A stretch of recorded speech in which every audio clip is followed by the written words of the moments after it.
David, Hey, Michael. how's it going? Good. How you doing? All right. Let's get started here. Yeah. All right. Well, welcome, ladies and gentlemen, to this very special edition of Truth Warrior. I'm your host, David Whitehead, and I'm doing this interview on behalf of Modern Knowledge. You can check out the work we've been doing there at modernknowledge.ca. And we are just on the heels of an absolutely groundbreaking event with Michael Tsarion, who we're going to be speaking with today. And it was focused on his newest thesis entitled The Female Illuminati. And I have to say, in all the different areas that I've looked into and the work that I've been privy to looking at, this is one of the most comprehensive thesis that I've seen put together. I sat there literally, even though I was up in the control room doing all the background work, I was literally just glued to the screen. And I think that this is one of those programs that if you haven't gotten into this subject, you're going to learn something. If you've been in this subject for years, you're going to learn something. And I think that it's just so valuable to go back and take a refreshing look at the opposing forces and what's really going on in the world and what's really behind it. And Michael, I know you've put a lot of years and a lot of work into this body of work, and maybe just let us know a little bit about what initially inspired that for you and what that path was for you to coming to that conclusion with the female Illuminati.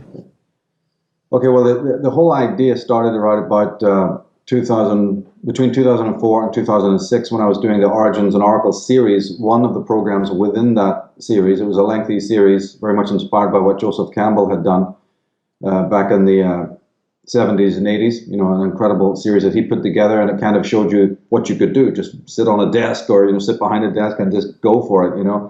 And after all these frustrating, shorter, especially in those days in the late 90s, I was doing interviews, but they seemed to be so compressed.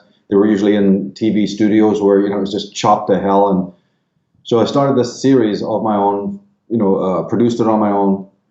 And one of the programs in that was on this similar tradition. It was more about the Sophics, as we're now calling them, the positive sisterhood, the positive goddess tradition. That is certainly, not occulted. This is openly known. And I wanted to look into that because at that time my concern was the malignant masculinity, which we're now calling the sort of malignant patriarchy, right? Same term. All these years later, 17 years later, but 10 years, started this process, got the DVDs out to people in about 2006, I think, if I'm not mistaken. So it's about 10 years, gap. But I was calling it the malignant patriarchy then, and just looking, as many have done, into the whole question of the penchant for violence, the war of the sexes, and so on. So it kind of started there. But when I was researching that subject matter and looking into these apocryphal texts, like the Book of Enoch and others, it did become obvious that something was up, in the sense that we don't hear about a battle or a strife or a war, that took place between these fallen angels and the women. In fact, you really don't even hear about a war with any of the human race, which is extremely peculiar.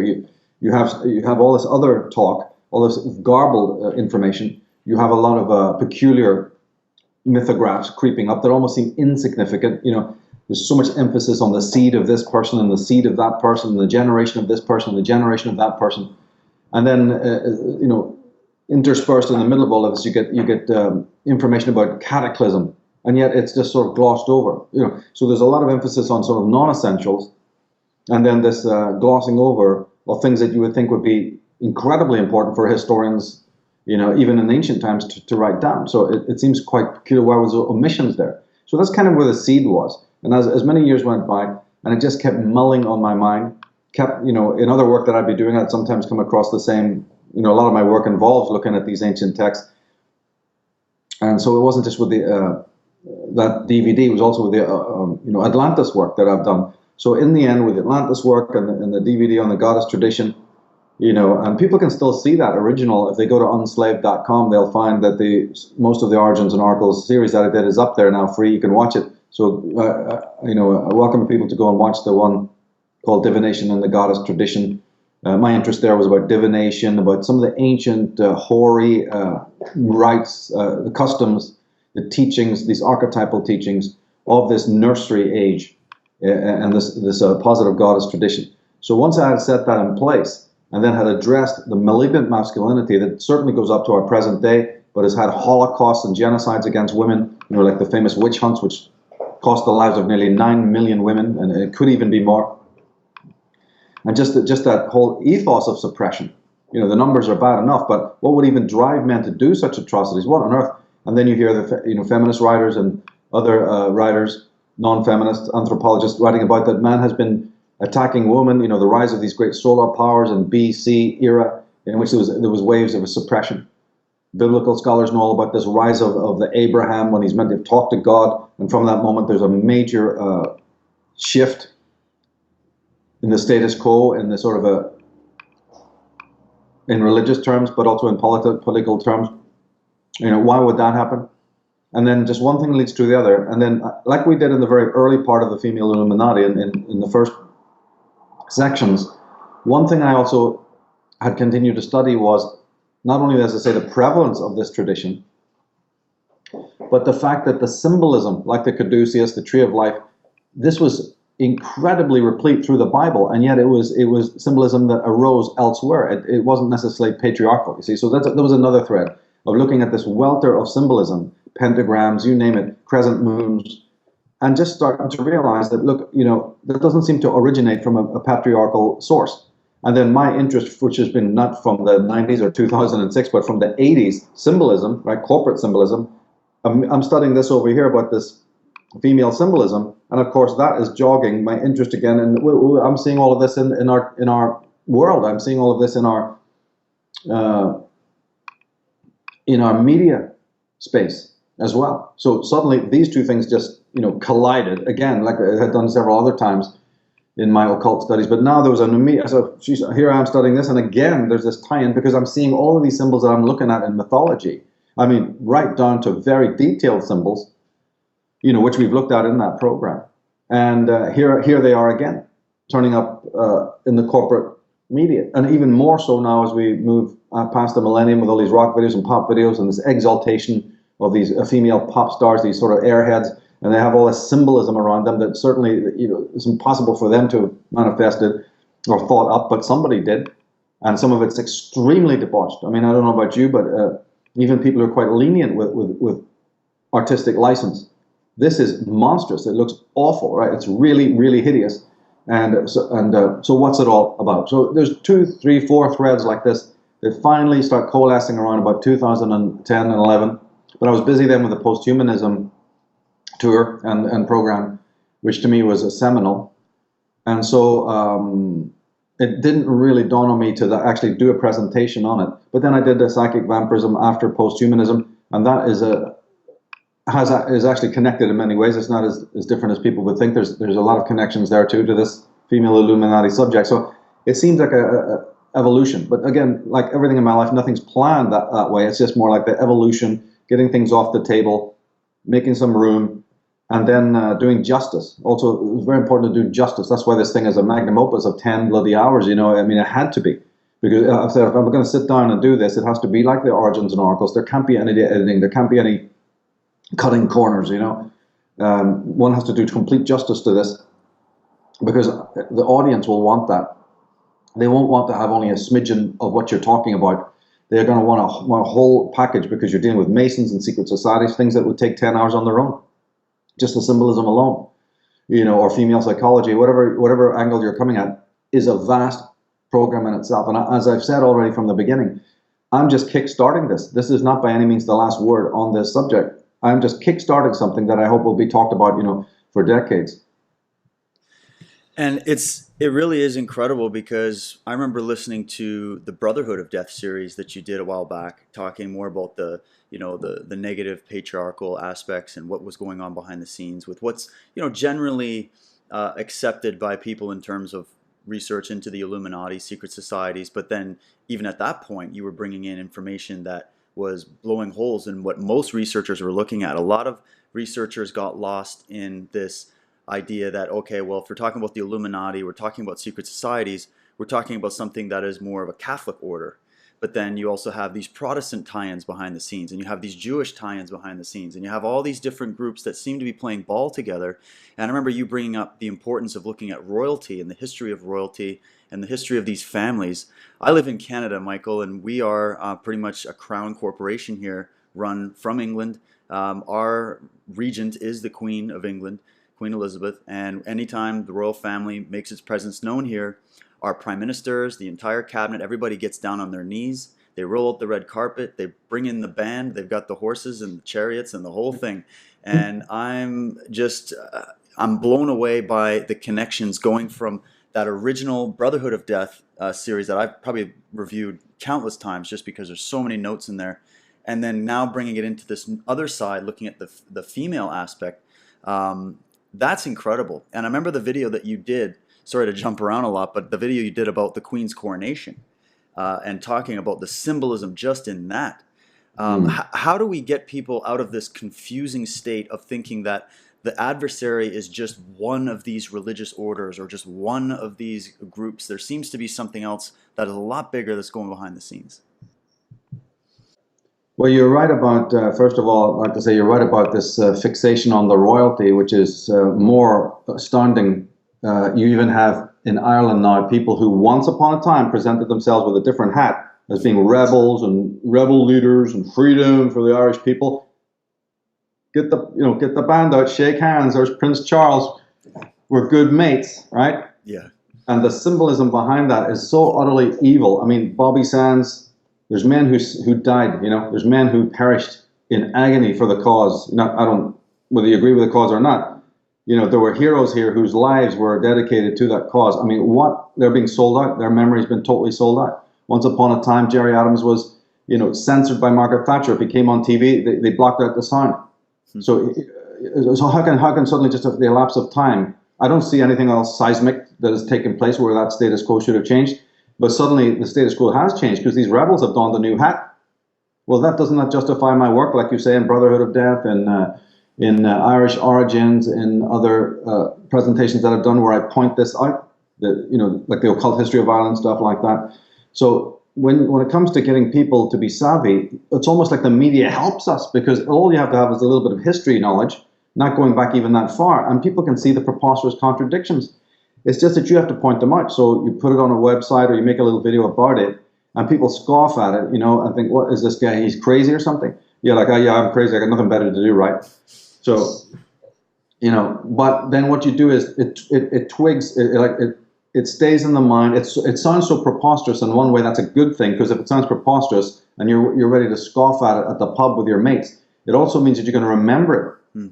And then what a lemon you're going to look like when you're sitting in the same pub watching the same TV going, is that Gerry Adams shaking hands with Prince Charles? I must have drank too much. That's impossible. Yeah. That's some Saturday Night Live skit, right? No, it is not. That's history, and it's occult history, and it's telling you bloody something, right? So start thinking back. And then, as you said, start looking at the preposterous nonsense of this frontal thing that they give you about, we're all different, all broken up. Find out that the original Zionists were the elite. Before a Jew even knew that Israel was meant to be his homeland, it's the Lord such and such's, right? Lord Sykes and previous, I've got them all listed. So all of these proto-Zionists were aristocracies of England, obsessed with Old Testament lore, which if you really decode it, it's Atonism, but let's just forget that if it's too far of a stretch for people. There's all this incredible names that crop up, the predecessors to your Lord Palmerstons, Lord Balfours, Lord Sykes, the Cecil Rhodes crowd, and Shelbourne. Like you're talking about, Canada is infested with this royalism. You ask an Australian person, so what city do you come from? Oh, I'm from Melbourne, mate. Is that Lord Melbourne? That it might have been named after, as all the streets. Yeah, all the streets here have royalty. Lord Rutherford and all. It's everywhere. It's unbelievable. And you go to different cities, it's the same. England is, Ireland is Wellesley. Who the hell is Wellesley? That's the geezer, that had the Battle of Wellington, Duke of Wellington. His real name was Wellesley. Grosvenor. Right? So people are walking past these streets every day, never even ask, who is the Grosvenor family? Why is all these streets named after? Well, he's the guy who owns half of London. So just in case you didn't know, right? So. And all, as I say, in countries where you'd never think of seeing this, but that's cluing you in. And then the next level down, as we've emphasized through and through, and especially in the female Illuminati, whole sections were given over to that, is again the civic architecture. That's telling you something. You know, while you've been riding your skateboard up and down on it, those statues mean something. They're royal. Why is it that there's a lion with the Queen Boadicea, and on one level it's Queen Boadicea outside Parliament building, those giant horses, the chariot that she's on, and this queen? But strip away what they've told you about it, and you find out that outside the Houses of Parliament, right there is a chariot of a powerful female queen with the horses. Does anybody decode what that means? Oh, Queen Boadicea, take a photograph. That's it. Boadicea, in what way could she possibly have any meaning whatsoever to London, to the Houses of Parliament, to that park? That's just a cover. That's just something stuck on for the tossers to just take a photograph of. Nobody questioning, my God, what is this? This is incredible stuff here. So my job was to do that, is to look just that little bit deeper, and then look at the civic architecture, the number 13, these rivers, the proximity of a flowing river, either in the civic architecture, a fountain type thing, the underground stream, then that connects to the Eye of Horus. I mean, the thing just starts opening up. So it's not for everyone. So partly your question can be answered that way, is it really isn't for everyone, but it is for this certain group who know that they've been lied to, have that positive anger, that positive feeling of fury that they've been lied to. Not the destructive kind of anger, stick on the Pantera album and punch yourself in the face, not like that. It's the creative, right? Anger, the fury of Beethoven, right? The fury, the beauty of it, in which you say, I'm tearing all illusion aside. It's like Frodo caught in the web of Shelob, right? You can just sit there and go, well, yes, that's it then. Let them suck out my juices. Or do you fight to the last iota of your being? And if you fight, you might actually get free. There's no guarantee of that, but there's also the chance that you will indeed free yourself. And then once you've freed yourself, there's a good chance that you can go on and free other people, no matter how they smart at the remedy. They don't want that sharp shriek, method, but some will. Some will also have that rage, that positive rage within them to say, yeah, enough already of these lies. I feel it. I'm surrounded by it. I know I've been lied to, and I don't want that. So all of this teaching, all of it, no matter what angle you're coming at, it's all about trying to awaken that blue flame of anger, that spirit of rebellion, which I've written about so much. And we're in the age. To me, the whole 2012 thing, under the clutter of what everybody was babbling about that, foaming at the mouth about, the end of the world. Actually, it's the end of one phase of mankind, one kind of humanness. And it's also on the positive side, and there's astrology there to back this up. It's an age of rebellion in which now we have what our forefathers didn't have, which is the ability to look again at that which we've taken for granted, and maybe even squeegee it all off and look at it from a different angle. So that's what female Illuminati is. It's a carry-on of everything I've done before, but it's looking at it in a very profound new angle, not as some accusation towards womankind. Womankind have suffered under the same sisterhood we have suffered under, man has suffered under. See, so it's about freeing the whole human race from this evilarchy, which has not only got male servants, but has also spawned, right, as a reaction, an evil, more malignant patriarch. So this thing is rotten to the core. It's rotten in itself, and it's rotten in what it caused as a reaction. And we are victims of those two things. So it's not just as nice and clean and safe and cliched as what most feminists want to tell you. Well, it's just man, It's just man. That's the end. I mean, we can write a lot of volumes on it, but it boils down to that men are evil, women good. And we bought that. Everybody in the human race, without question, has bought that. We've been handed an explanation for the war of the sexes, the war of the genders, the terrible atrocities towards women. We've been handed this cliche, which good men know is utterly nonsense. There was good men in the past. Men are responsible for building civilization, and the good parts of it as well as the evil. So how can there be this wholesale then accusation towards the male gender? It just doesn't fit. But it's a cliche that most people have accepted. So I haven't accepted it. So then it was an idea of saying, no, I accept parts of it, but can we look deeper? And when you do, when you go, look, I've always said, don't worry about the science of the modern age. That's neither here nor there, and they're changing their story every 5 minutes. Go to the lore. Go to your ancestral lore, like the way Velikovsky has done, and so many other great people like Joseph Campbell. Go to the lore that is oral, that had, although you have to decode it, obviously, but once you've done that, you find that it's a very trustworthy source, because these American native elders didn't lie. Lying wasn't in their nature. The ancient druids and the bards didn't lie. Lying was not in their nature. What they did use is kenning, What they did use is allegory. What they did use is mythographs. What they did use is astrotheology motifs. And the great Gerald Massey's and Alvar Borg Koons were the men that taught me how to decode it. So once you have those keys of decipherment, then it's inevitable, like any good detective, you have to follow the road where it leads and not go, well, yeah, I've got the tools, but shit, I'm not going down there. That's for you, mate. I'm not. No, that's wrong. That's bad science. That's also bad conscience. You must go into wherever it goes. And you have to also go with a certain amount of courage and bravery, because if you come out with stuff that people in the world don't want to hear, well, what are you going to do, back off? Well, luckily, I've not backed off. I've continued, to plow on, and here we are in 2015 now, and finally the work got done in May, thanks to your help and Chris's as well. It's a magnum opus. It's I got to everything that I wanted to cover, but it's certainly not the last word. There's still more that, other people can contribute, and have been still. I've been getting a welter of stuff. A man sent me an incredible picture. I think it was from Europe, or in a corporate building that he had been passing, and he just watched the thing a few days before, and he took this photograph of this huge vesica. This is inside one of these corporate buildings, shaped like the womb with water inside it. And he says, "I'm seeing it everywhere, mate. I'm seeing it everywhere." Yeah. Well, yeah, exactly. Why is that shape? Why has it got water in it? Why is it, clearly a womb symbol?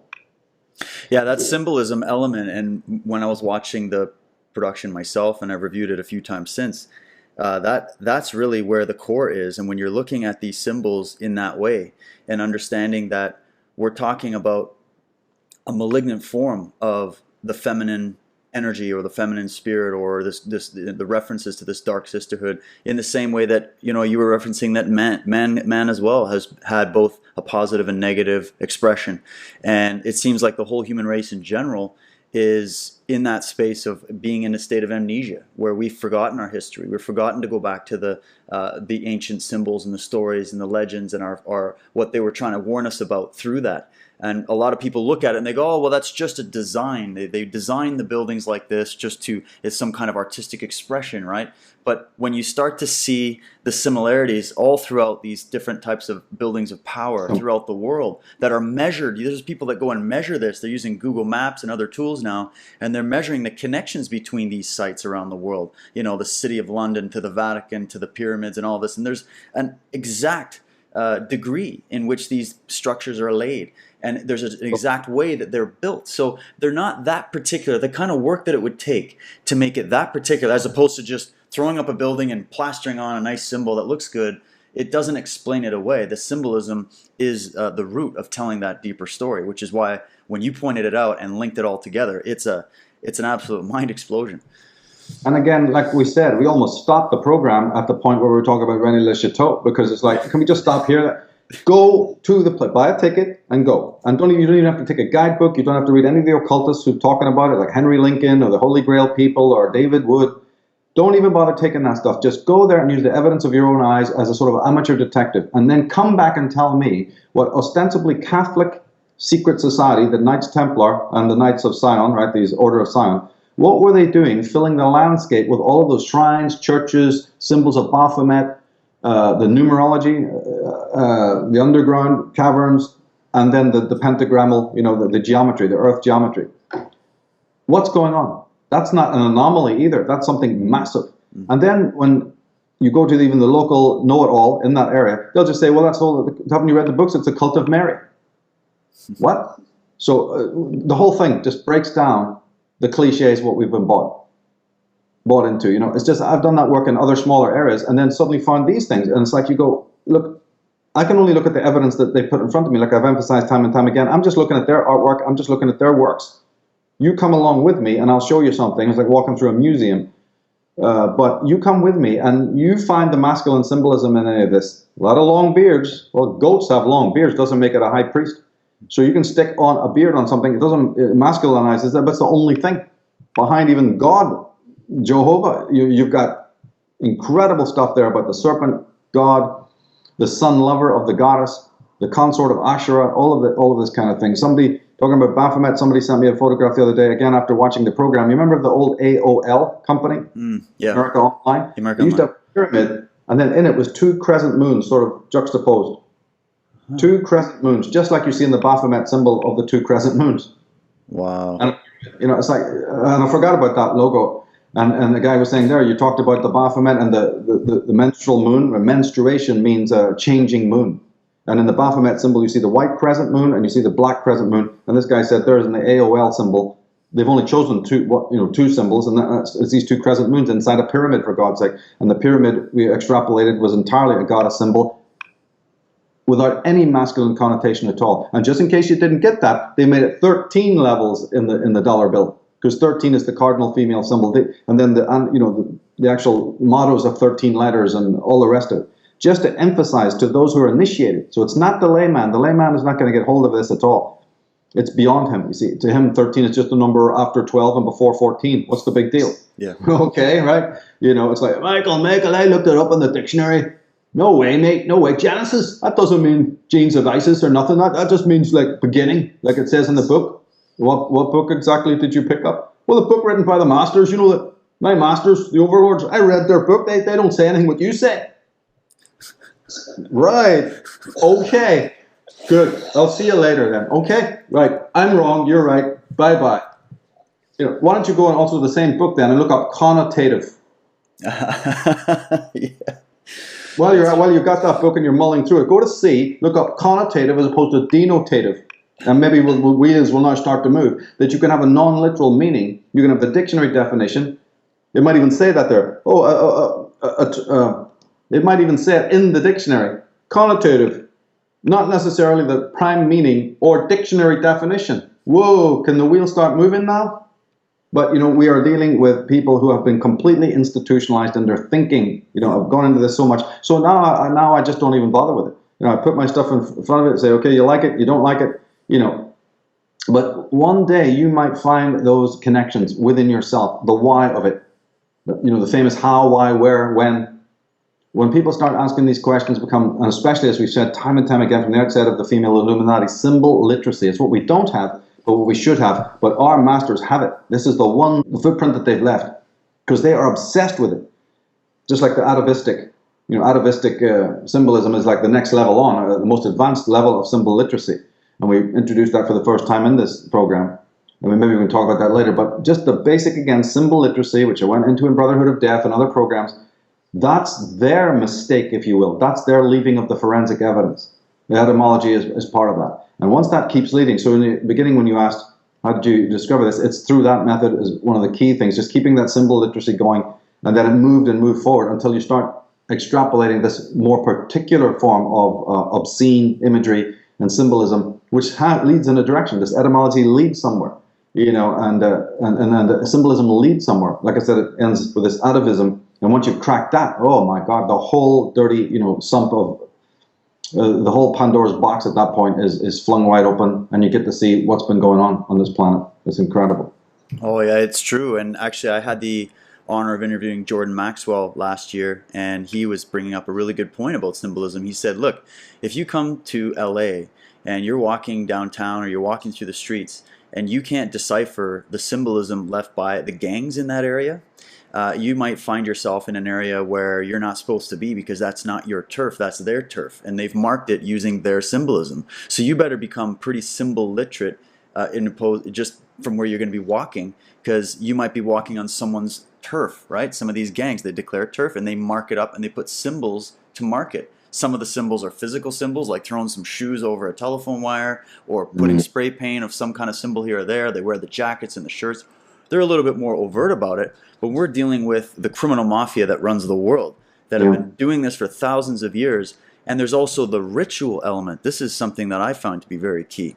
And what really blew me away, speaking about ritual and symbolism, especially feminine symbolism, is when we track back and look at the sort of official Illuminati history, what we know, we talk about guys like Ignatius Loyola, we talk about guys like Adam Weishaupt, who were supposed to be Jesuits or operating for the Jesuit order.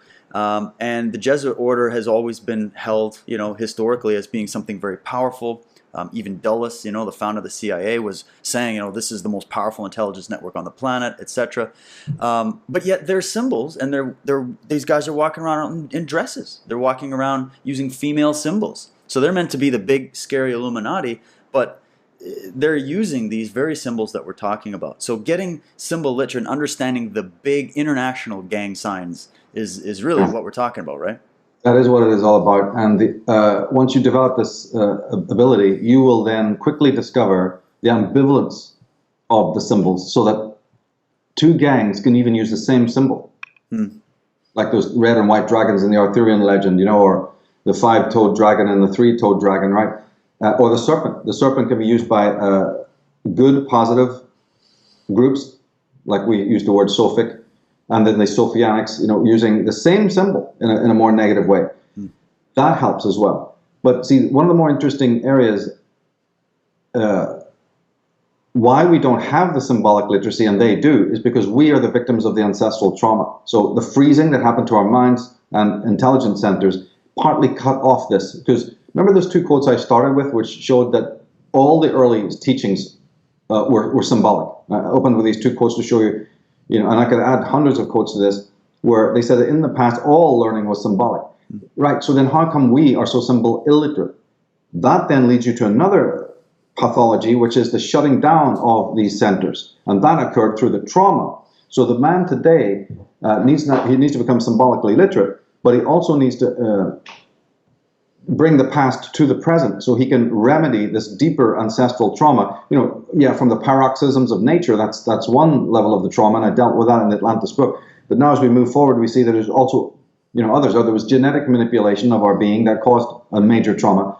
And then there's this genocide now of the original Aboriginal males.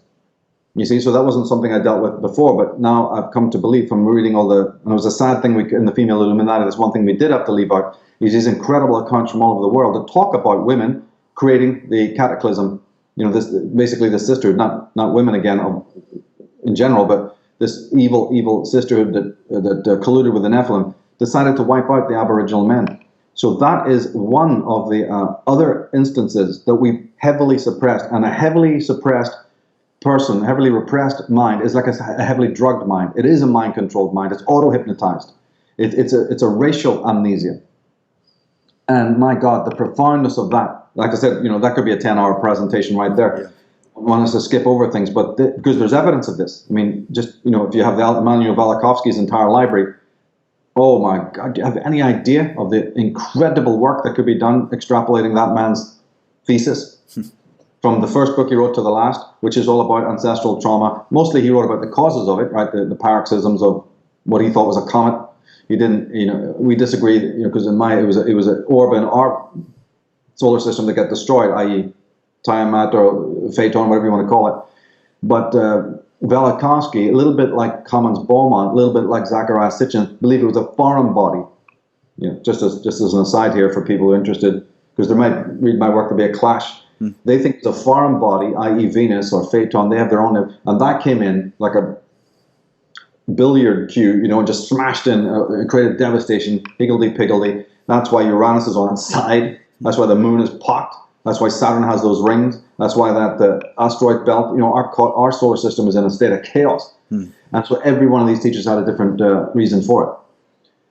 And I have my own take on it, that it wasn't a foreign body invading, it was the explosion of a planet that used to be in our solar system, and that's what caused the creation of the moon, maybe of Venus, and then these other features that these other planets have, these weird features.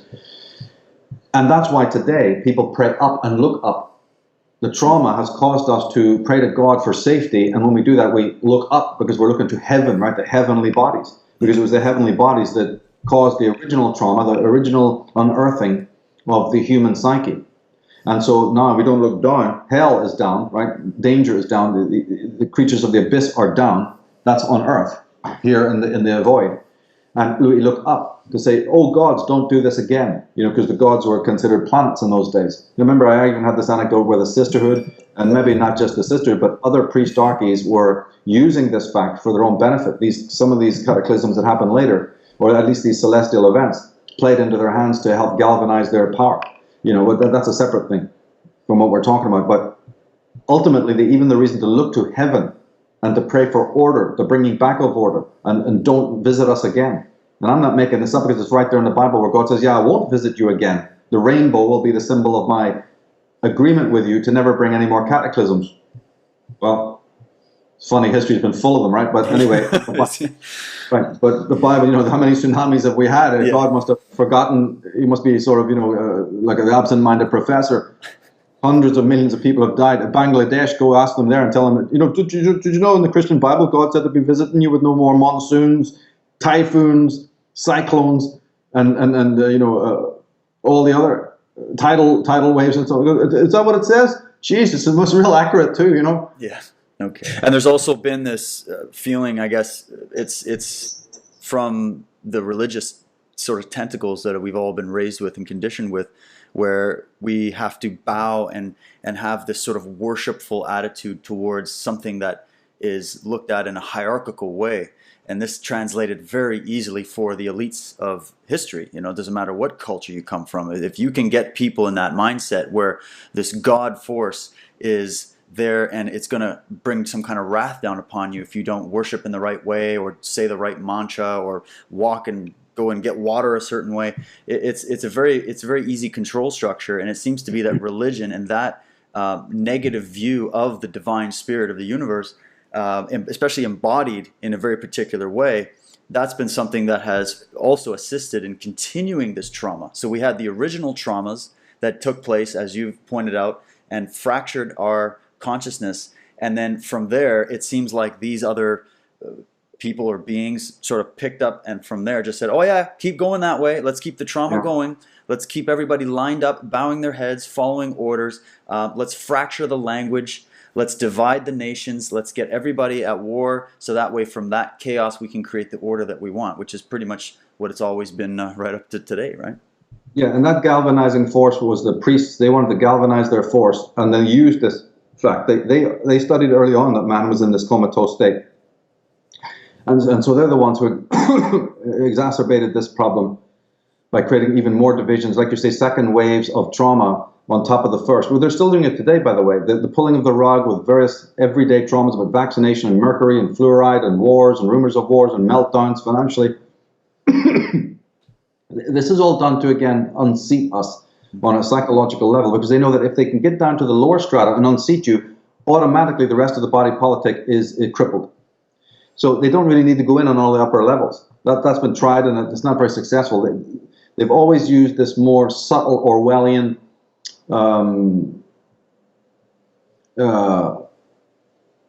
not even really Orwellian. Orwellian is more the outer one. It's like this more Aldous Huxley motif of working within secretly. He warned about that because he knew all about it. Mm. So it's this more subtle aspect of working on the psyche. And this has an ancient history. In fact, this reminds me that, see, in the female Illuminati, I was going to have a section on Julian Jaynes, who I've worked on, used his message so many times before, used his work, but unfortunately it started to get so long that I just ended up just taking it out and trying to abbreviate it. But see, now that we're talking about it, he was the one who noticed, not so much what we're talking about, but there was something in the more coming up to a historical period, just before the historical period, something different about human consciousness. And then, to try and unpack that and explain all of this in the female Illuminati, when time was just kicking back, it was impossible to get into the depth of it.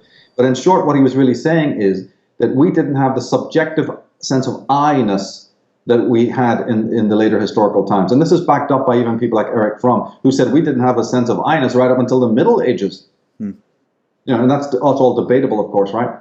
But Julian Jaynes is saying that 3,000 years BC, when he's focusing in, and yeah, he nods to the fact that it could have been terrestrial, cataclysms of a celestial nature. He nods at all of this stuff. He doesn't really go into it, but he just assumes that something happened that caused us to become more I-centered, where the headspace was completely different, and we now conceived of ourselves, had an image of ourselves as an I. And he has the most wonderfully, elegantly written book that, again, was shelved and pushed aside by the mainstream. He was from Stanford, and they just totally didn't want to know, because it contradicted every brick in their wall of lies, didn't it? So he then went into this, and that's what fascinated me, that he was talking about these subsequent moments of trauma. So I think that it's not that he got something wrong necessarily, it's just that what had happened is that 8, 10, 13,000 years ago, there was an initial massive trauma, right? Followed on by the other ones that I focus on. And then as we move up, it didn't just stop, it didn't even heal. There was other ones that just like a domino effect kept happening. Because our Earth was also, if you read my Irish Origins book, I mentioned all these other cataclysms and tsunamis that happened down through the ages, right? Like especially the one, the volcano at Mount Thera and the famine in Egypt and all. So even the earth was continuing to have these paroxysms. I'm assuming the mind did as well, and Julian Jaynes is a very good one to read because he seems to agree, because he focuses on this one period in which something massive happened. And why I'm going into this right now is because it ties in with the priests, because the one thing he does admit is that the priests took full advantage of this. In fact, they were mainly the orchestrators of it. So he is of the opinion that the God idea is what is left of this ancestral consciousness, you know, the one that we've changed and we became more ego-centered, more subjective. That cut us off from the world, cut us off from nature. But also the vestiges of that ancient voice are gods and angels and all the rest of it. And then he talks about the priests taking over, and actually he has an interesting thing even about priestesses. So my work actually comes quite close at one point, because he's starting to talk about omens, superstitions, divination, which was more in the hands of the female more than it was in the hands of the priests. So the rise of the witches, the rise of these exploitatory women who were starting to, like in the Hittites. I mean, it's just historical fact that the Hittite Empire fell when two queens were ruling, and they were at each other's throats with all sorts of black magic and evil. You see, so James is taking that prior and saying that in his opinion, the Atlantean world, or the world of our prehistory, was compromised by priests and priestesses who were, you know, now rattling their, you know, their beads and doing all sorts of the more familiar stuff that we know that they did, which is omens, superstitions. There's an incredible Doctor Who from the 70s, a program called The Mask of Mandragora, which just unpacks this. So if people go to YouTube and put in The Mask of the Mandragora, Doctor Who, hopefully they'll get to see that. And it's entirely about how a class of astrologers use astrology and use divination to basically mind control and a king, the king who's a bit ignorant and susceptible to this and just wants power. But he's manipulatable by these dark figures behind the throne. It's exactly what Julian Jaynes is saying. It's exactly what the historians of the Hittite, this great rival empire to the Egyptians, they'd always been fighting each other, you see, but suddenly this empire falls, and they know how it fell. And so there's a tremendous story there about the role of this sisterhood, let's say, this gynocracy, right across the board. What they've done is they've shifted the gears, shifted the mirrors, so that you focus on the rise of these so-called sword-wielding Aryan, they call them Indo-European horseback-riding maniacs, who came and wiped out all of these, Amazons and all of these matriarchies. But that's been contradicted. My point is, even if it happened, what caused it? The feminists don't tell you what caused. All of a sudden, everybody go, get up, go to the fridge, no beer, right, go kill. Yeah. All over the earth. Doesn't make sense. At exactly the same time, you bet it doesn't make sense. It's nonsense, right? But then, getting back to the point, they've shifted the mirror so that you do see and focus on that, but you don't focus on equal evidence for the rise of these sisterhoods all throughout the world, who are doing the same thing. But the evidence is there for that. It's in the Old Testament. It's in many of the apocryphal legends. It's in all of the legends of the world. Right?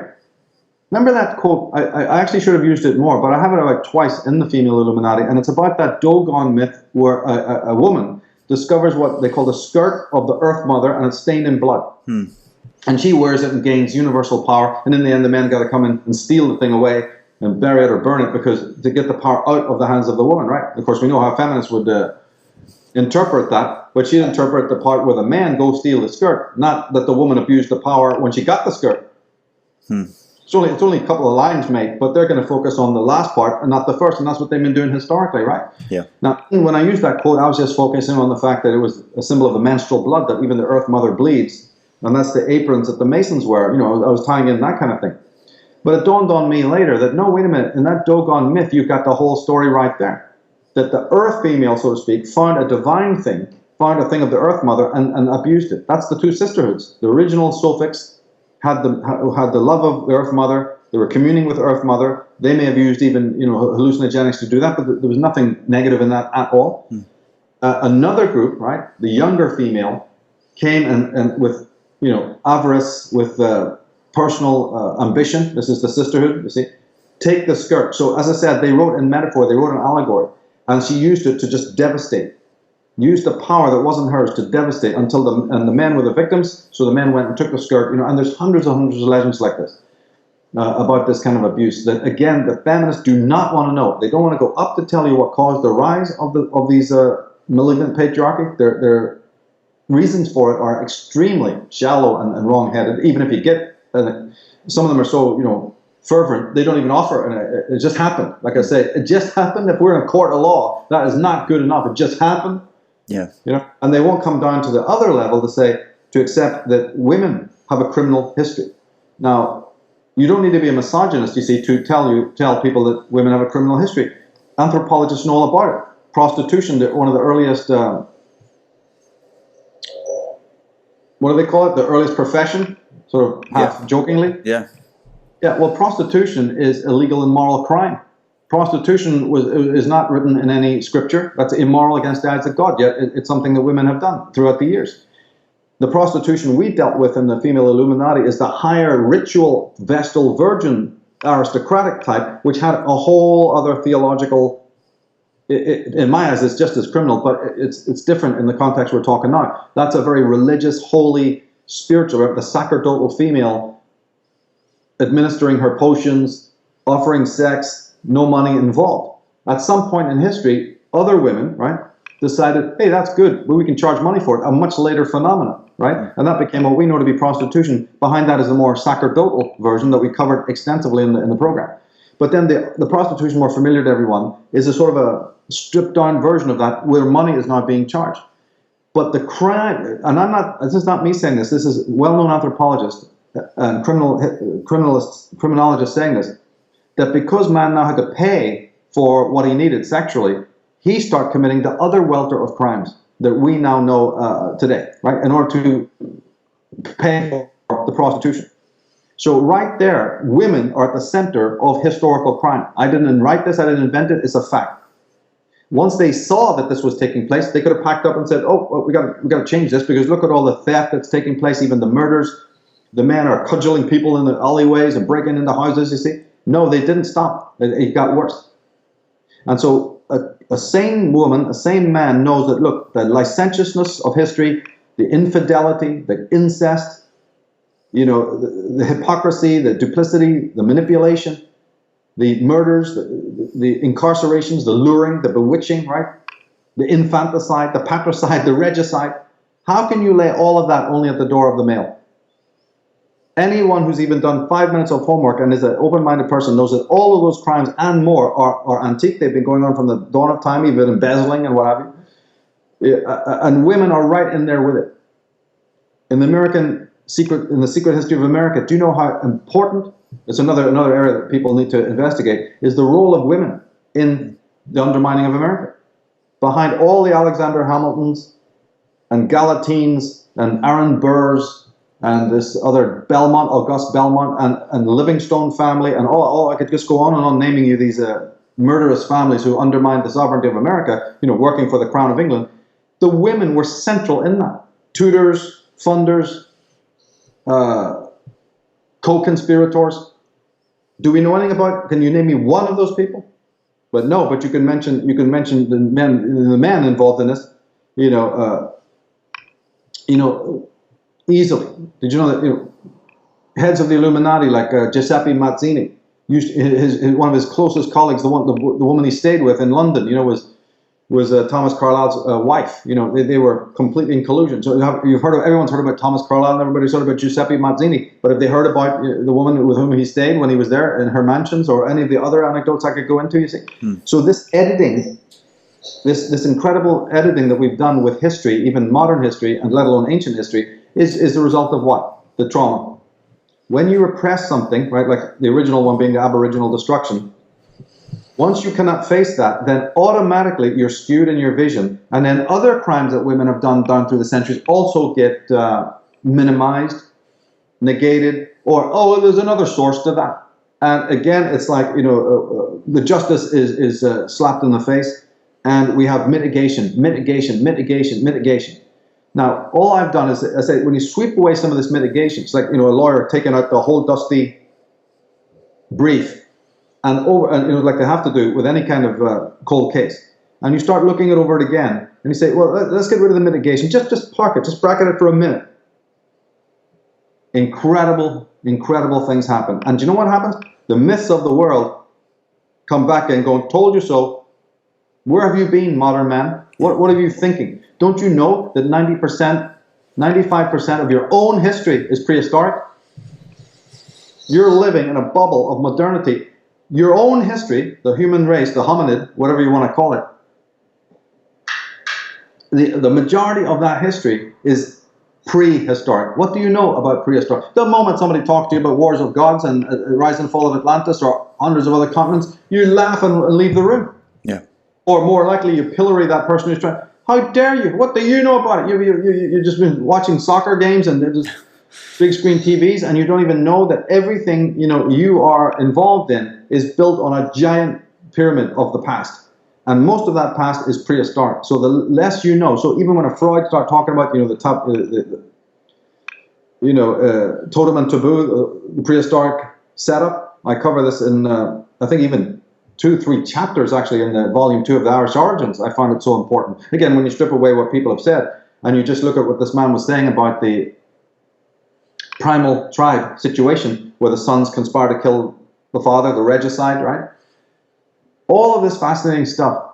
Immanuel Velikovsky, you wouldn't even need to go, it's A to Z.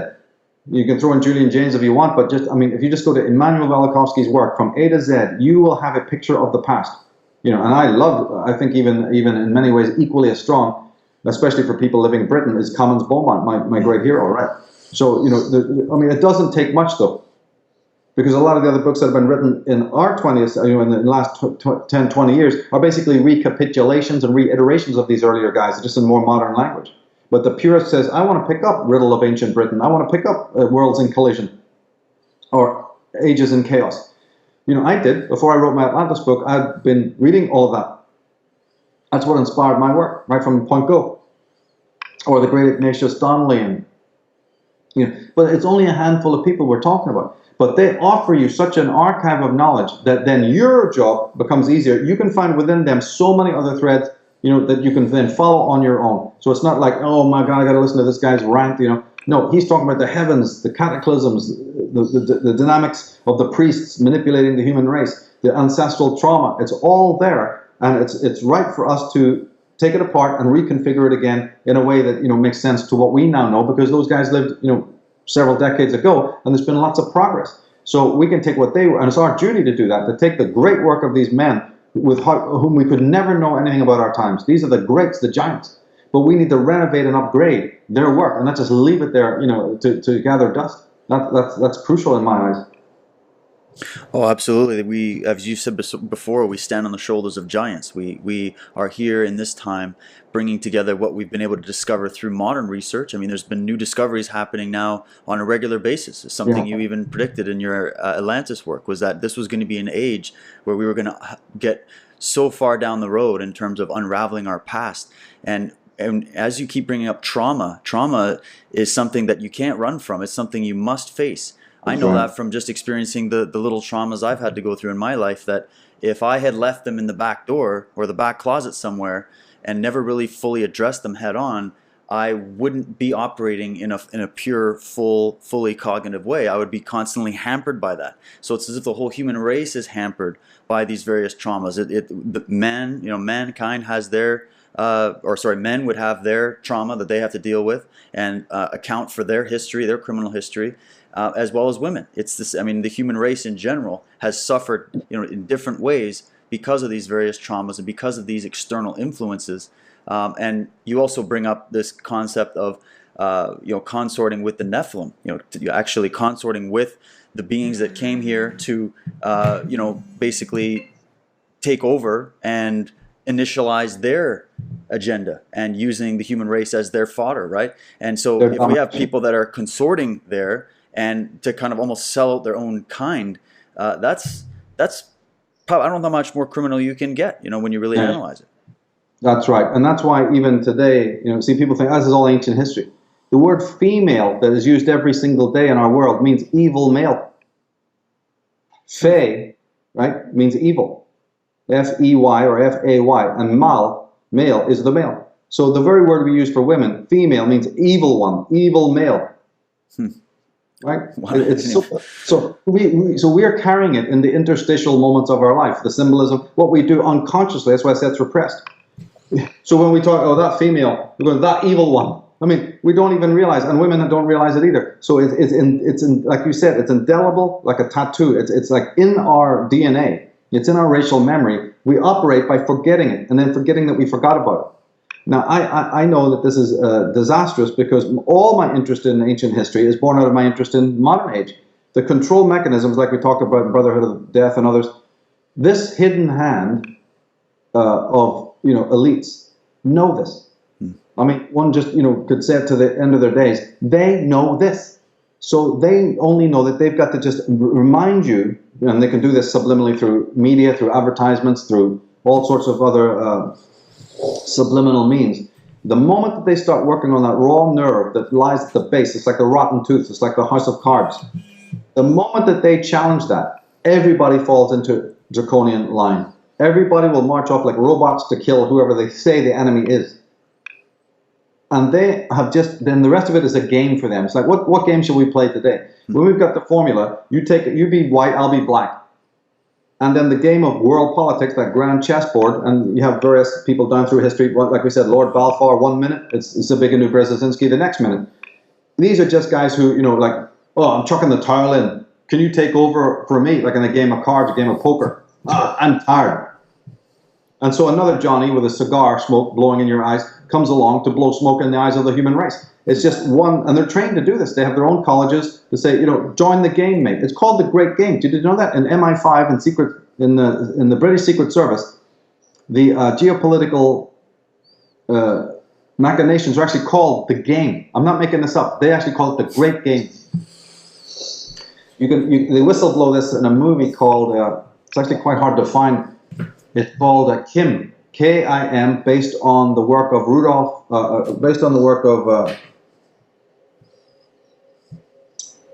Rudyard Kipling, the Mason. Kipling was a Freemason who spent a lot of time in India, so he wrote these wonderful rambling stories, fictional, apparently fictional, right? Yeah, and another one that, if you want to watch Kim, then with Errol Flynn, watch right beside it, watch this other movie, The Man Who Would Be King. Oh, okay, with Sean Connery. Watch them back to back because they're about Masons. Yeah.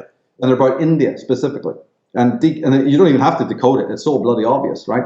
And in it, when the secret intelligence British agent in Kim, he spots Kim. They start using him and they train him for years into what they're doing. And they call it the Great Game. So I'm not making this up. And Rudyard Kipling, many of these people who work for these British institutions, but they were able to visit, they were part of the British East India Company and other important imperial orgs. On their off days, while they're riding in the train, or sunning themselves at the cricket match, this kind of caper, they'd write this shit down and then make it into a fictional thing, and then it got published. And the whole of British public used to read it. This was the empire at the time, British Empire. And so all of this stuff, and it's filled with the information that we're talking about. You can just extrapolate from just even fiction. Even Enid Blyton, for God's sake, her family worked for British intelligence. We have Dennis Wheatley. We have the famous case of Ian Fleming. But there's many other an author there who was blowing the whistle and talking about these things, like the Rider Haggards and what have you. And either they had a stint in the military, or their fathers did, or they were just men of incredible genius, you see, who were in some sort of subliminal, subtextual way, telling you these great stories. What did we do? It's trauma again. Oh, it's just fiction. I don't want to face it. That might have actually happened. Okay. Tolkien, C.S. Lewis, George MacDonald. You're going to just write it all off as fiction, and then you find out that these men were towering figures in the church, towering figures in intellectual circles, geniuses beyond geniuses. They're just going to be like Lewis Carroll, the guy, right? Alice in Wonderland. Have you any idea, how to unpack that? What's hiding behind that apparent nonsense? Because they knew that if you write it too literally, even if they don't suppress it at your time, after you're gone, your book may be, thrown into the fire, so to speak, by those who come later. So they knew that to cloak it, so that it will last the test of time. This is the same thing with Patrick McGowan. This is the same thing with so many others I could mention, you see, who've made masterpieces to teach us. They've done it under the guise of fiction, and that's just purely a method of sustaining and getting past the censors of those cigar smoking guys who go, I don't understand all this shit. What's it all about? Go ahead. Is it making money? Good. And it gets then to us. Yeah. Because they themselves are so, there's tiers, there's hierarchies. Some of these guys just let it pass because they just are so brute. They can't understand what all this, is this art or something? Right? So it gets passed. And then you're left with these wonderful stories by Edgar Allan Poe and even by H.P. Lovecraft.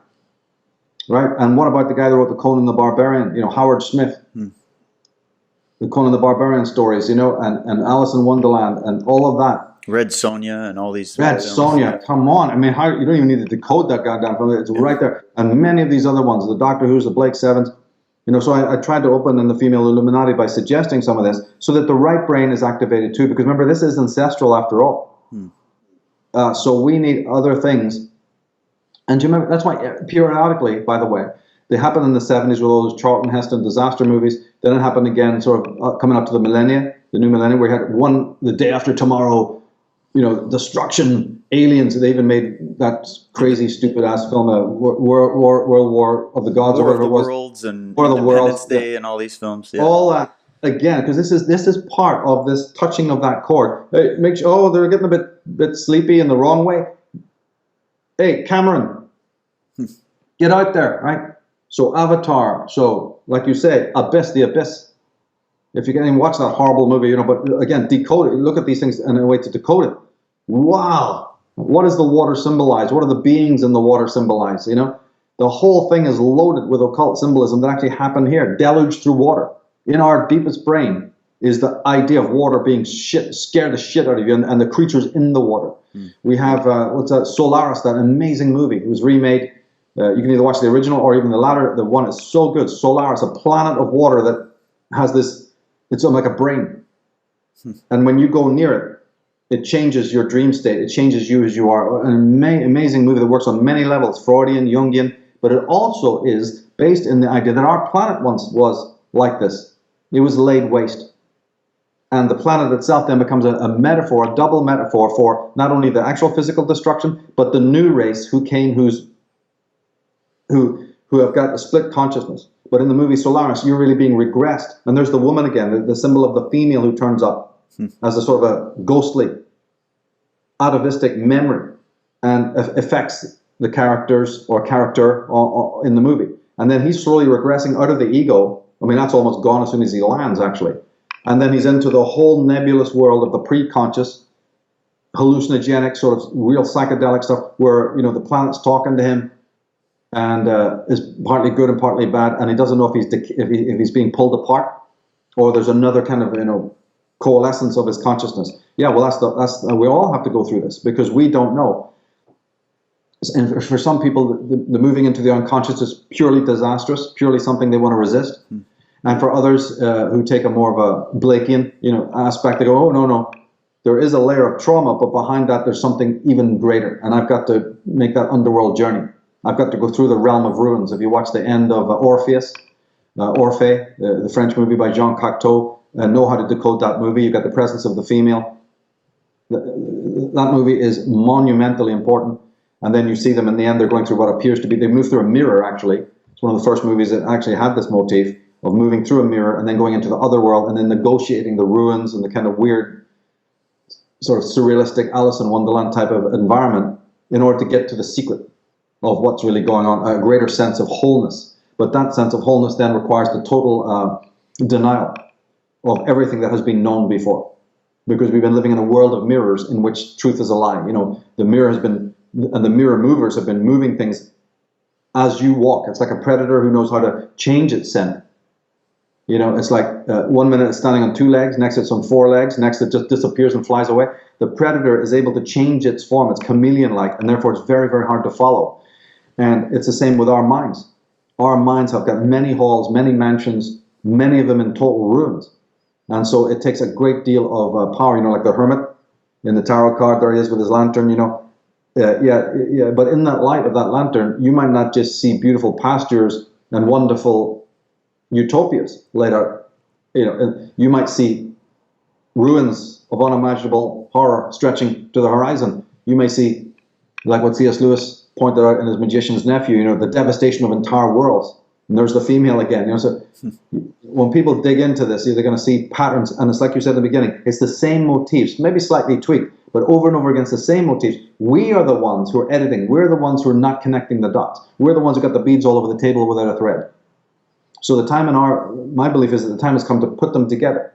And I say, I know a lot of people don't like it. It's painful. They rather go and, you know, search for their soulmate or something. You know, but this is important. This is holy work, because this is the world that you're leaving to your children. Do you want to leave them a realm of ruins, a world of ruins and unintelligible chaos, which is what's happening, or do you want to give your children the golden thread? You know, you don't cut it up too small for them, but you at least give them the tools to say there's no mystery that the mind of man cannot create, that it cannot solve. You know, it's like Mr. Spock. There are always possibilities. Never say die.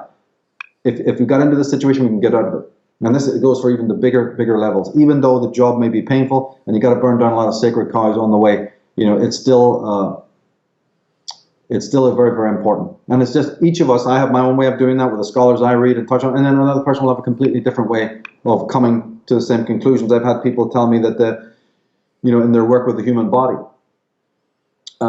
they've encountered an equivalent of what I'm saying. There's people who've studied DNA, like Bruce Lipton. There's people who've studied the brain. You know, I think if you had him on your show. I haven't had Bruce Lipton on, but he's definitely on my list. I've been trying to get a hold of him, because that kind of information about looking about what the cells are actually doing, and that whole idea of our consciousness connection to the cells, how we can literally manifest change through our thought process. I mean, that's who's getting told that in school today. Yeah, and Greg Braden. Yeah, you know, it's like soil levels. Yeah. In everywhere you look, you're going to find the same archetype. In physical life or in mental life, on psychic life or spiritual life, you will find a strata of the catastrophe. You know, this weird strata where things don't make sense. It's there in our consciousness, like Jean Cocteau was showing, and then above it is all this other cacophony. You know, in the beginning of the film, he has the main poet, the hero of the film, sitting in a square sitting in a town square with all the noise of the so-called poets, the musicians, and the young people just going crazy. And it's the intellectual. It's just like at any coffee house where there is this intellectual banter. But he was showing that's the mind. That's the superficial aspects of the mind. The young people running around and talking politics and talking poetry and screaming and yelling at each other and ordering food and getting all passionate. It's the city square. He's using it as it's been the ancient medieval symbol of the world, the chaos outside of the, you know, where the priests are observing from on high, you know. So he has this wonderful scene, which is the modern mind, the frontal lobes. And people are caught in that eternally until in one person's life, a trauma happens. And in this story, Orphe, it's a guy gets knocked down in the town square while they're all busy with a thing. There's an accident happens. See, there's the trauma element that Cocteau is trying to draw attention to. And that trauma changes this person, the poet, the real poet. His life just changes at that moment. He runs to help and he gets caught into the whole fiasco. But that's the point, that until a trauma happens in your life, is what the filmmaker is saying, you carry on with this cacophony. You carry on with this argy-bargy, you see, in the superficial, which we're all doing, until something comes along where you lose a family member, you lose all your money, you lost your job, you were undercut by somebody else, you went through disease or great ill health, you know, or some other thing that made you contemplative came about. And just as the poet stands up, it's been a lot since I've seen it, but when the poet hero stands up and is about to leave, just as about to leave, he asks this other guy he's talking to, an older man, says, what do you want from me? What do you want me to do? And the guy goes, astonish us. You know, or probably it's not even a good translation, but it's more like amaze us. So what the mass mind is saying is to the genius, you stay here with us. You know, our pages are blank. You know, he shows him a book with blank pages. It's a really surrealistic kind of movie anyway. But he's showing us that we don't have anything of our own. You, mate, you're Orpheus. You're Dionysus, right? You're Apollo. You're Adonis. You're God. You're the child lover. You're the muse. You astonish us. So bring your genius to us. Don't go off into the other realms. Don't go into the personal world. You see, and then the movie unfolds from that point, once you know what you're looking at. Wow. It's just unbelievable, you know, and he's made other films, of course, that go equally as deep, and there's many others besides. So all through this world literature, all through this, you know, but if you want the story written where it's understandable and not concealed, then, you know, you can turn to your Beaumonts and turn to your Velikovskys. I've tried to condense, you know, their work And so in the female Illuminati, I made sure that there's part of the reason why it's so long is because there's lots of quotes, as you well know. And that's just simply because I don't want people coming away thinking he just made this up. Yeah. If I say one line, I'll have two lines from a great scholar, a great feminist, writer, an anthropologist, to back it up. Because I've done my homework, I know what I'm talking about, and this is not speculation. This is a deep, lifelong analysis of the ancient myths and legends of my country and others as well. And then I put the stuff together in this particular mandala. It doesn't mean everybody's got to sign on for it, but I know what I'm doing. This makes sense to me. This makes me, have a level of enlightenment when it comes to these matters. It makes sense. That's a picture. It still needs constant, fixing and changing. But generally speaking, it makes sense to me. And when I find new pieces, I now know where to slot them. And you can also add that to the other volumes of work that you've done. And when you put all of those together, you can really go down a lifelong journey of trying to analyze our history. And you've said it before as well, Michael, and we've spoken about this in other shows, about how important it is to analyze our history so that we can get a fix on what's happening in the world now. A lot of people look around at what's happening in the world now and they're totally confused, and there's nothing but debate and argument, and it's as if the fight over what is happening and how it's happening and who's doing what to whom is absorbing all of our energy instead of actually putting an end to it. So if we can go back and assess the trauma and work at healing that trauma, and it only can happen on an individual level first, then maybe we can start getting a better fix and a better handle on what's actually taking place in the world today and how we can change the direction so that we're heading in a more positive future, right? Yeah, exactly. It has to be individualistic because you are an individual. Like we said, in another show, you have an internal part of yourself and you have this external participation in the world of other people. So you may notice the problem only when it manifests outside. There's nothing wrong with that. It seems that the whole human race is a bunch of worker ants. They're just on their knees. That might be something you didn't notice about yourself, but you did notice it when you scanned political history or world history, these oligarchs, whatever way you want to express it. And you see that man is just this blind, dumb animal, mindlessly working, not for his own benefit, the thousands of hours that he slaves, the thousands of dollars that he makes, and he doesn't see the benefit of it either in leisure time necessarily or in capital, right? But then it turns around and goes, well, I saw that on the canvas of the world, but that's me individually. I'm the worker ant. I'm the one on my knees. I'm the one who's enslaving myself, and I'm the one who's also being enslaved. So it may be that you saw the problem externally, but then one day you wake up with a sweat and you say, oh my God, what am I talking about? I'm the one who's doing this. I'm participating. So how can you walk around slashing the chains that enslave others if you're still tied up? That quote in the Bible, don't try to fix the sight of somebody else until you've removed the beam from your own eye, right? That's what this process is all about. Once you are the person who can see, once you, that they live, put the bloody glasses on. Well, the fight scene and that goes on for hours, metaphorically, right? Because that is the big problem of our world. Yeah. How do I get this idiot to put these fucking glasses on, right? Well, you're going to have to beat him to death, and in a way, that's what we're doing.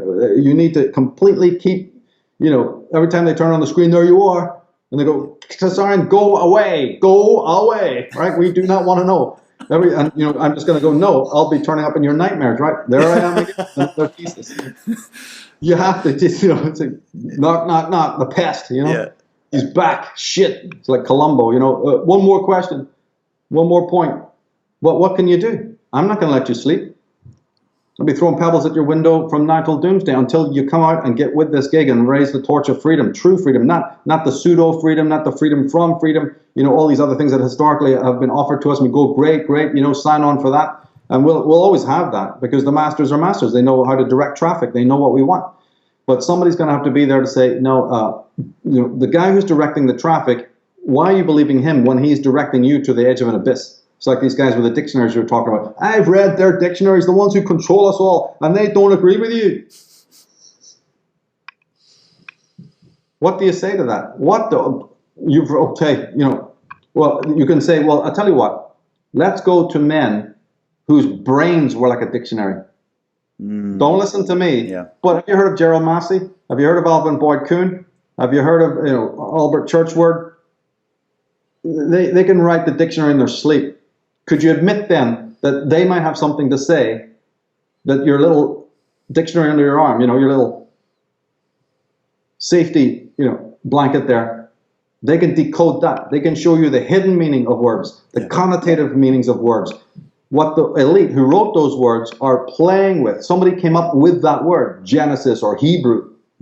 And the people who came up with those words aren't particularly good people. They're disingenuous people who've not only played with words, they've played with the whole of civilization. The Bible has been torn apart and put back together again. I can't think how many times. By overlords, by occultists, by sorcerers, right? It would demonstrably be proven, for God's sake. Even I don't need to tell you, insiders from the seminaries are now telling this is the case. Yeah. So how the hell are you going to a dictionary and saying, right? And like what we've done, we've just gone to town with that by showing that every symbol that exists in your consciousness that you've learned from Sunday school, from the assembly hall, about the Ark of the Covenant, all of it is female. David dances around it. King David dances around the Ark of the Covenant. What does dance represent? Who dances? Masons are born again, twice born. Who gives birth? Masons wear aprons and are called widows' sons. And on and on and on it goes, right? I just don't know, but it's about sticking people's heads in it until finally they realize this is important.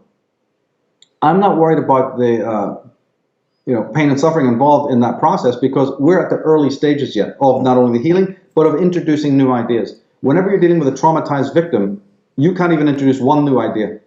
That's right. Without major spoon feeding and without major, sugar coating of it, right? So we're in the early stages in this movement we would call conspiracy movement or alternative research movement. So all the voices, all the bullshit, all the little sodden rats that crawl out to, defame and scoff, that's just what you expect. We're in such the early stages of taking off this lid, and becoming aware. Now, Alex Jones has to have one bullhorn after the other. Of course he does. Of course he does, because there's resistance.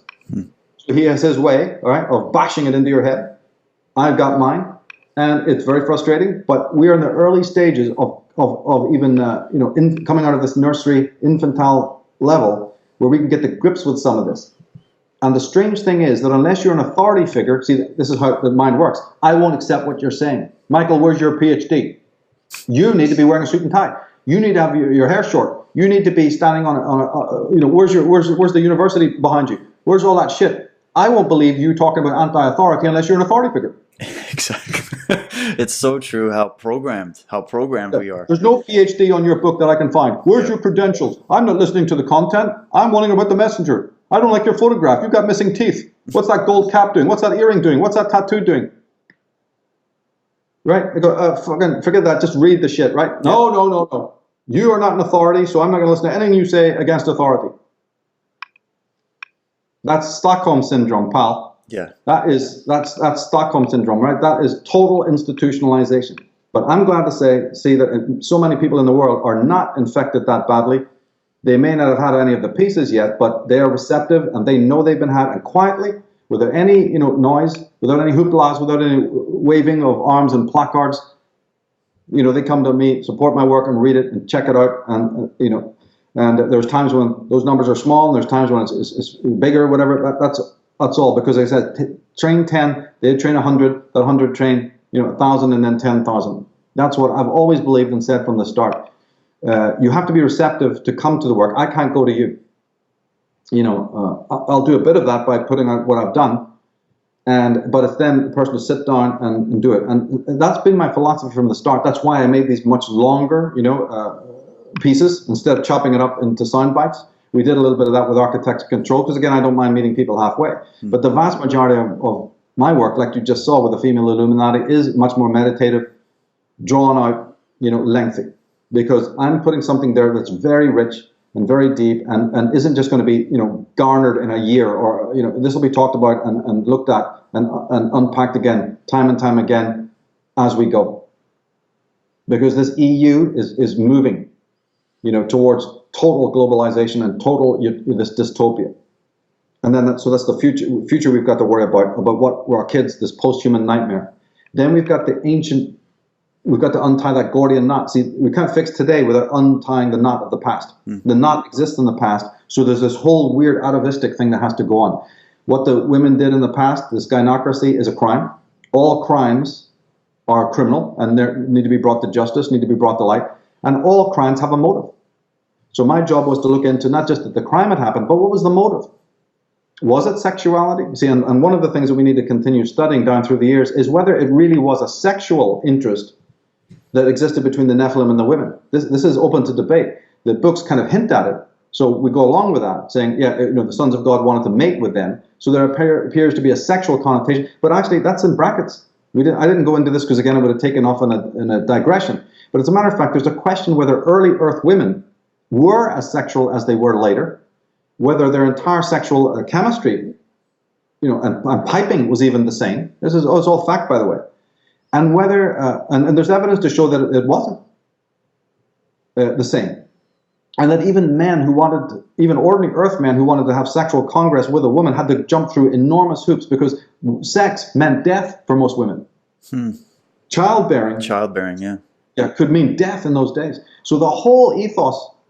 So there's a strange, if you were talking to one of these anthropologists, they would remind you, and quite correctly so, that the woman's sexuality, right, even the missionary position, and like if you look at animals and the estrus as opposed to menstruation, there's a vast, incredible difference between animal sexuality and the strange human variety.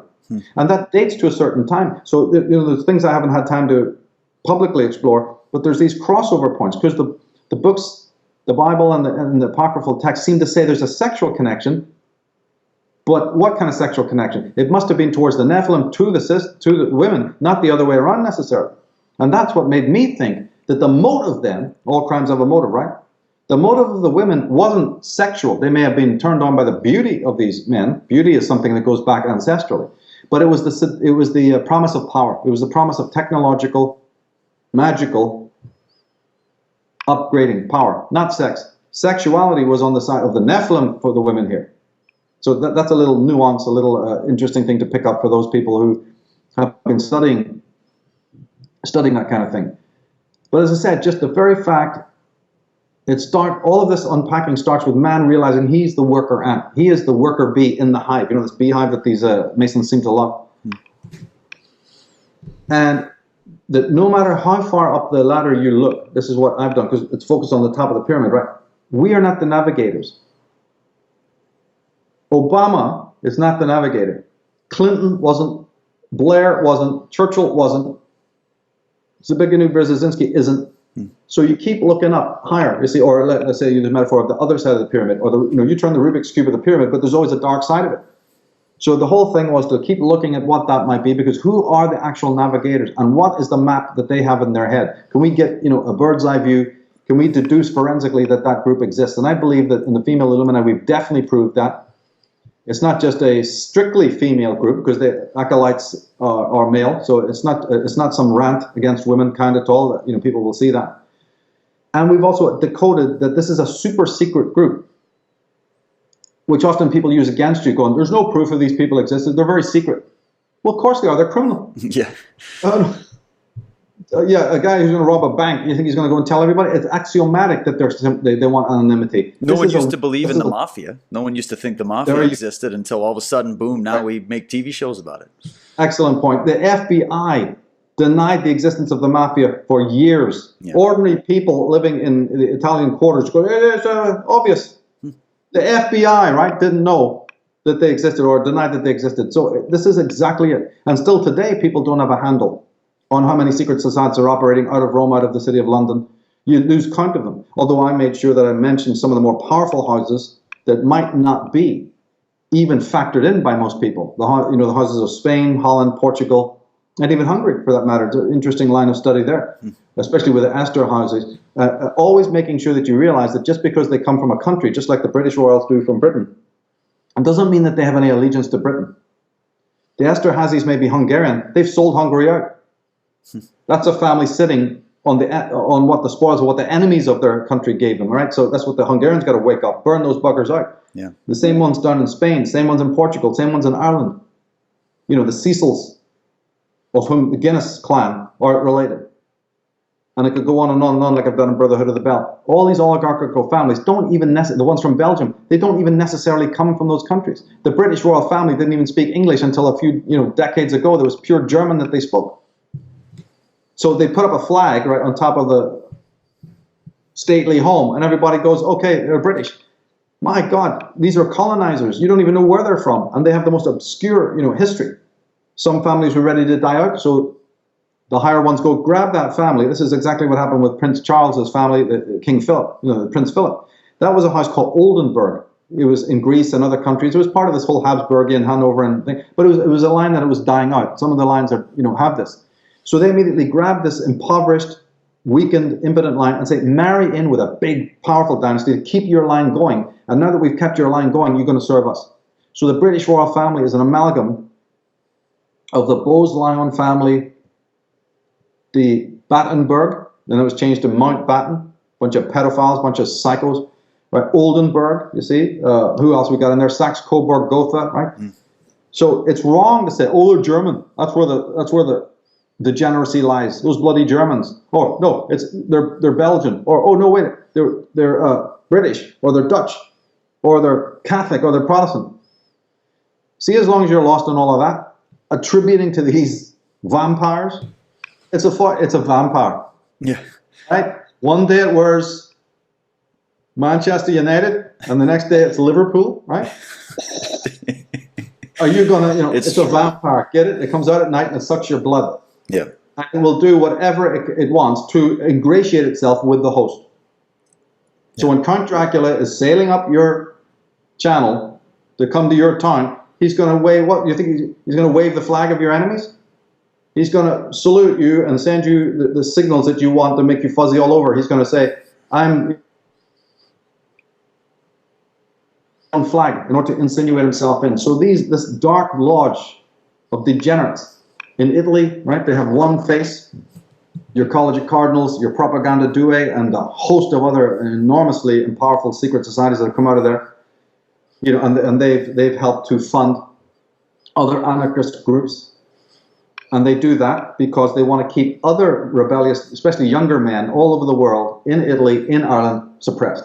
So the secret societies there, they don't operate as secret societies, they operate as anarchist groups, funding other people to, when they know that genuine revolution is going to come, as it always comes when you have young men doing their thing, but then you want to be able to get in there and either destroy it or maneuver it. It actually serves you for another purpose that you've got much later on in the board game. But if Giuseppe Mazzini or Garibaldi, or Theobald Wolfe Tone or one of these other characters that we read, especially Eamon de Valera, there's all these, they all fall into this occult world, and then say, well, we need them right now to be a champion just for a short time because we have another agenda that we want to make sure it doesn't happen. So we manipulate that to get that. There's an alternative history that could happen here. We don't want that. We don't want the Welsh people rising up to, break away and succeed. We don't want the southern states of America getting all into, we don't need you, federal government.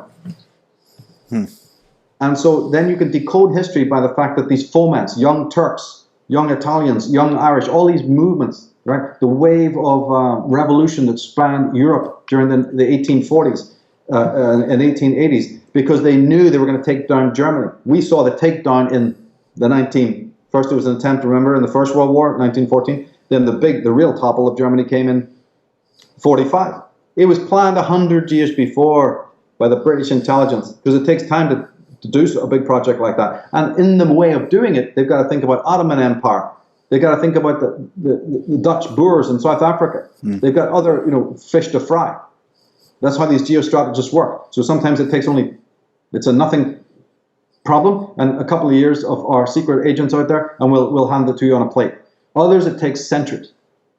So we have to, pull back, go forth, pull back, go forth, and discover what these secret societies are, how many hydras, especially these Grand Orient Lodges and what have you. So the British royal family is that. And then they have their agents that spread into America, a whole host of them, mostly run by aristocratic people. That's what some of the aristocrats of these families, not all, by all means, but some of the more evil ones, they were then championing these little schools, these little clutches of other secret agents that then would be funded, and then they'd move out into wherever they're sent. So it's like a chain of command run from the central headquarters, in England and in Belgium and places like that. And then they orchestrate these incredible agents. And then as the TV age came, as media came, they changed tactics again and said, we need, like Lenin had already told them, you need to have your agent provocateurs within that. And so this Dionysian aspect then, which I believe is very much orchestrated by the sisterhood, came about where you throw up these Dionysian androgynous people's champions, you see, and it's been done today. And first you might sell them to the people by just putting them in a band or a crazy movie that gets a bit cult success, you know, or like a sort of a Russell Brand, right? And you just need to decode the term Russell Brand to know all you need to know. Just those two words tell you everything if you know what you're looking at. But that type of airhead, right, who then spawns a bunch of other little anarchist know-nothings to wear the T-shirt, right? And always behind it, in tattoo form, is your double-headed eagles, your serpents, your fleur-de-lis. In other words, the symbolism, the skulls, the pyramids. They're not even really hiding it. I mean, you know, how obvious does it need to be, right? But that extrapolates back to very, very powerful people. Not all the royals. This is another mistake. They're not all involved, but they're powerful individuals there who are just absolutely obsessive. And so once we learn this, we discover how it's a filter down situation, you know, and by the time it reaches us, it's usually in the form of some people's champion or some advocate in the media selling us this, like an Oprah Winfrey character, selling us this adulation of the British royals, like you mentioned earlier, and just a lot of other rubbish that they want to infect the heads of the guys and the gals, you know. And that's why at the end we made that call, remember, to women, saying, I can only direct you, but these are women who is in this gynocracy. And so women, you women, the good women, have the tools as women to know how to take them down. Yeah. You know, it's wrong symbolism for the man to do it. I don't know if you people grasp that, but it just is. This is the women who need to armor up, just like the ancient Celtic women used to wear armor and go out there. And if you've read their exploits, it was ferocious, right? Or like the Finnish women in Finland fighting the Soviets. You do not want to fuck with them, right? So right, yeah. Women have a history of fighting evil that is equal, if not even greater, to man fighting evil, by the way. So there's the criminal history of women, but you study the history of Finland during the Soviet occupation. You thought the 300 Spartans to the Persians was a story worth telling? Anybody heard about the Finnish women fighting for their land just short time ago? We're talking historically recent times, and there's many other instances of this. So women today need to don that. First, you're the most powerful, you know, demographic of people who are spending money on the magazines and on the products and all the rest of it. You have that power already in your hands. You don't have to invent it. You've got it already. You hold the economy of that, 50 to 80% of the economy of America is in the hands of women. With credit card spending and product spending and media spending, you already have the power in your hand. And you're going to turn around to the agents of the sisterhood and say, no, we know who you are now. We're not buying into your stuff, and I'm not letting my daughters be polluted with your muck, your atavistic muck. You know, because that's what it is. It's helping to regress an entire nation into this poisonous, Stygian, Medusan world, and we're hatred of men, and that's just one part of it. Yeah. Clawing hatred of men, with no reason behind it, but that's what the daughters are being taught. An automatic response to not only the malignant men, but also the good men as well. So the baby gets thrown out with the bathwater. And so the man is sort of, this is not his field, this is not his arena of fight. This is one where the woman arms up, like you saw in Tolkien, when who's the one who actually took down the Lord of the Nazgul? Right? Yeah. You think this Professor Tolkien was on drugs? He didn't know what he was talking about? Right? And she's pointed out as being a daughter of the sword, right? It's like, yeah, well, that's what we're talking about here. You can't be standing on the hill going, oh, hold my baby in my hands and let the guys do it. It's not even their field. There's some combatants here that's not even in the field of the man to do it. It's the wrong symbolism. He doesn't have the tools. He's in the dark. It's the woman and her consciousness and her atavistic thinking in a positive way that matches the black sisterhood on the other side. See, so this program, rather than being any sort of misogynist rant, is actually a call to arms of the warrior female in a true and holistic manner, to get up and say, no more of this shit. We've decoded you, we've understood you, we know what you're doing. It's bad for man and it's bad for us. Women in the world have suffered under you, because you're the thing that ignited the masculinity that came and then persecuted us during inquisitions. You're still doing through the psychic rape. Right? Because their writings are a form of psychic rape. Their billboards are a form of psychic rape. Their TV programs, their personification. We've talked about this so many times about the media images of the malignant masculinity and femininity, these exaggerated versions. That's their handiwork. And so the parent, especially the mother, who has dominion over the consciousness of the child, needs to then show more healthy archetypes. And that's already written in the great works, like the story of Robin Hood. What is the story of Robin Hood? The positive masculine archetype, as opposed to the malignant one that's in the Sheriff of Nottingham, say, and who's the other guy? Prince John, that kind of thing. Yeah. And you have Richard the Lionheart, and his agent, Robin Hood and his merry men, all archetypes. Eleanor Dale, Will Scarlet, right? Little John. Yeah. Little John and Friar Tuck and all those guys. Oh, yeah. Friar Tuck, exactly. Yeah. These are archetypes written by sages. These were great stories that go back to antiquity about the wild man archetype and what that represents. But how many parents, we talked about this earlier, is their child in school being introduced to the wild man archetype? No. Is the girl being introduced to anything except the princess and the pea? Yeah. Fucking archetype? That's about as far as you get. And that's what they're acting like. Yeah. Where's the warrior woman? Where's the woman who knows, hey, I know what you don't know. My parents have told me there's a war between good and evil going on this planet into which I've been born. Right? I'm choosing sides. You don't know what you're talking about. It's like, when is the mall open? Yeah. Right? Yeah, all these archetypal things that are going on, which make a man and a woman, the masculine and feminine fight, whether it's a racial fight or some other kind of fight, it's going on whether you like it or not. Are you joining the fight? In the end, the sides will be chosen for you, or you'll choose it yourself. And so the politics that's coming out of Strasbourg, right, the politics that's coming out of the EU is all this dark feminization. And it's for women to counter it and to educate men. To say, let us show you the difference between positive femininity and the more positive and the negative femininity. It's for women to draw those pictures.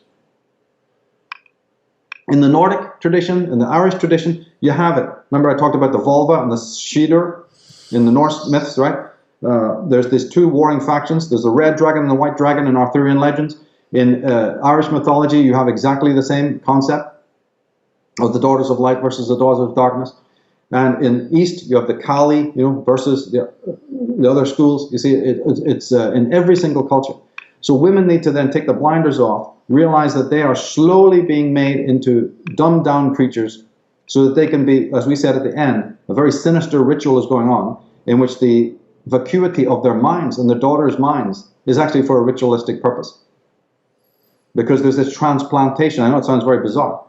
But that's why the sisterhood had so much a focus on astral alignments, times of the day and night, concoctions, the underworld rituals, bizarre rituals. So they show this in all the rock videos and pop stuff that's going on. Every latest Madonna thing, they're just using these people as agents to sell you the rites and rituals to atavistically get you back into thinking in those terms. They even do it with products. They even sell the cosmetics to the women that are actually euphemisms for this elixir, right? For the elixir of life, for eternal youth, right? There's a whole occult thing going on right in the very products that women are using, let alone the magazines they're buying and all the rubbish they're watching on TV and stuff. There's all this ritualistic stuff in the music and the artwork and all the rest of it. And I'm just a person who says people should become conscious of this and realize how pernicious it is. The shapes of the bottles. Take Chanel, there's no one company, it's the whole thing, right?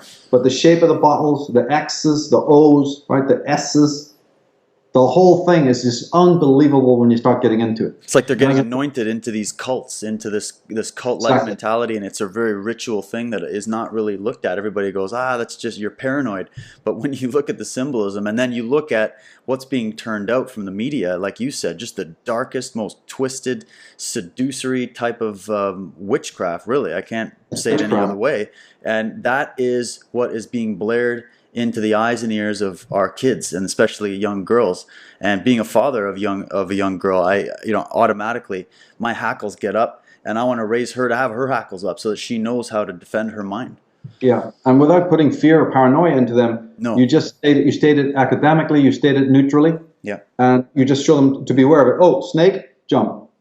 Let's get out of the way of the snake. Simple as that, right? Yeah. But the symbolism, the halos, the constitution of some of the drinks, like Pepsi, it's the dark piss of the serpent. Yeah. Pepsa, like Coke, is an ancient word going back, it means phallus. 501 is the gematria for phallus.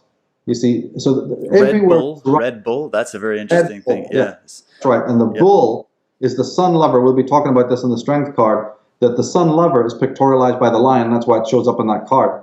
But the lion is the original god, son lover of Asherah, was called the lion-faced. You don't find any lions anywhere, of course, right? And the bull, and the other symbol of the little calf is the bull calf, and all the symbolism is surrounds bull, like red bull, and using the horns. It's not always evil, but the sisterhood use it a lot. You know, all these airheads using that symbol. Yeah. That's the horns of the bull saying, "Let's Lucifer." That's the bull's son. We're really of the goddess, but remember, she's unspoken. We don't draw your attention to her, so she's created a little androgynous Dionysian love child, and we mention him. But he's like Jesus. He's like Adonis. He's half male, half woman. You don't get that. He's goddess peeking out behind a sword, but they've fused a female and masculine face together. That's the androgyne.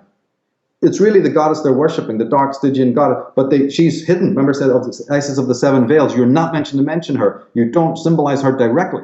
You do it through specular means. You do it through mirrors. So the Mick Jagger, David Bowie, Kurt Cobain, Mark Bolan, Jimi Hendrix even, right? Bob Marley. Some are consciously participatory, others are definitely not. Your Brian Joneses, he didn't know if he was coming or going until they finally had to club him on the head because he was getting wise, right? Oh shit, we can't have that. Or the mind control is wearing off, or the sister would just go, sacrifice, and do it at the right time of his life, the age, and do it at the right time astrologically. So unless you're sitting there monitoring it, unless you're aware of lunar calendars, unless you're aware of stellar calendars, and even the solar calendar is a good starting place, start looking at what's going on when these ritual things take place.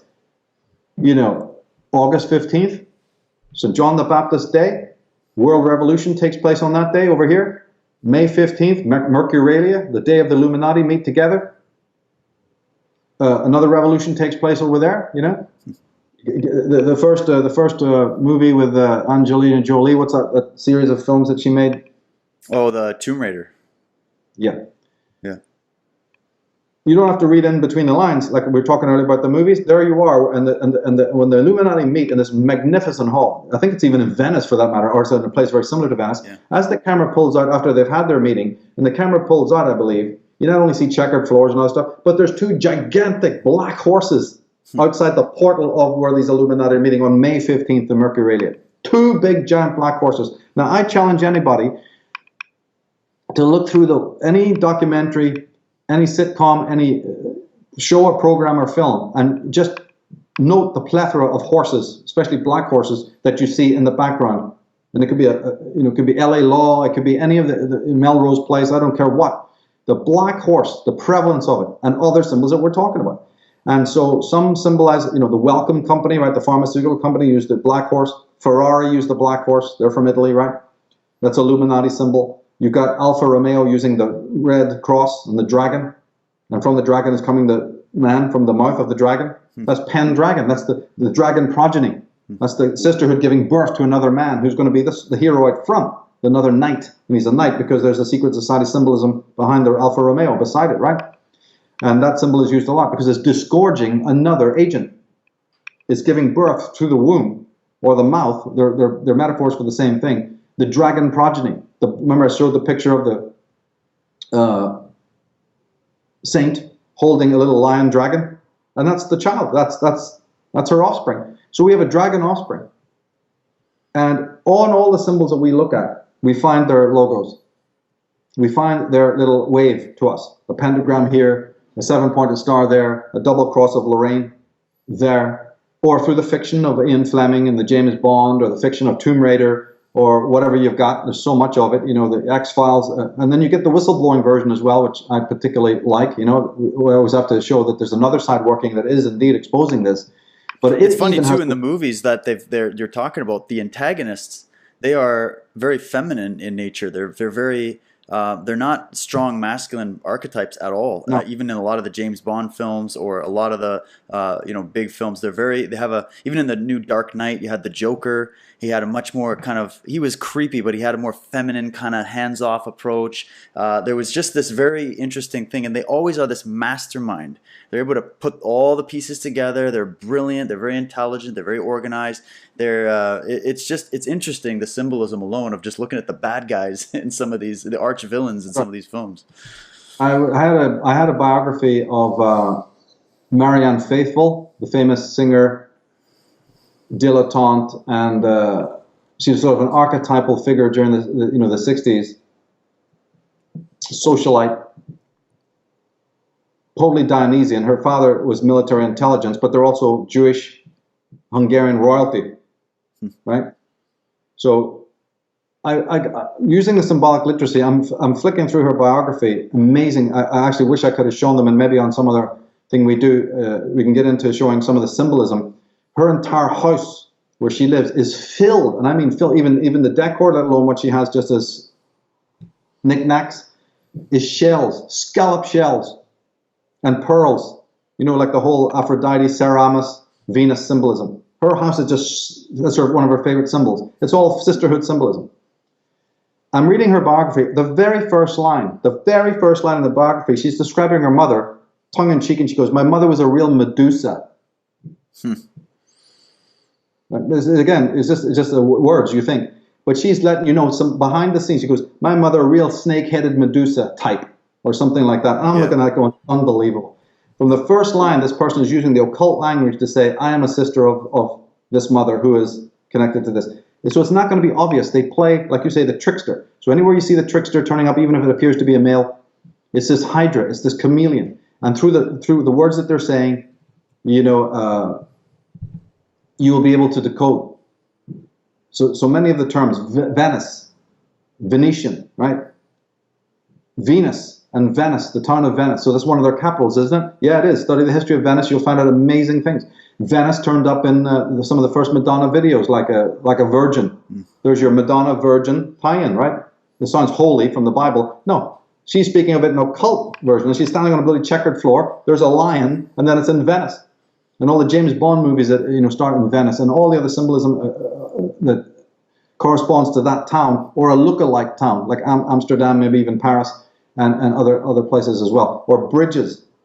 Or, I put up a picture on Facebook, on my Enslaved page, of, again, the image, I think it's this time from Caravaggio, I can't remember the artist, of John the Baptist. And there, where Salome's meant to be, you see her as being this weird syzygy. You see her being like two-headed. Yeah, it's actually a person coming from behind, but the artist has made it so it's like two heads on one shoulder. One is a beautiful female, that's a Salome, with the head of the Baptist in front of her. And the other one is an old crone-like, almost masculine figure, but it's probably a female who's old and crone-like. So there's your two sisters. There's every woman is two in one. So although this happened in ancient times, what we're talking about is rooted in ancient times.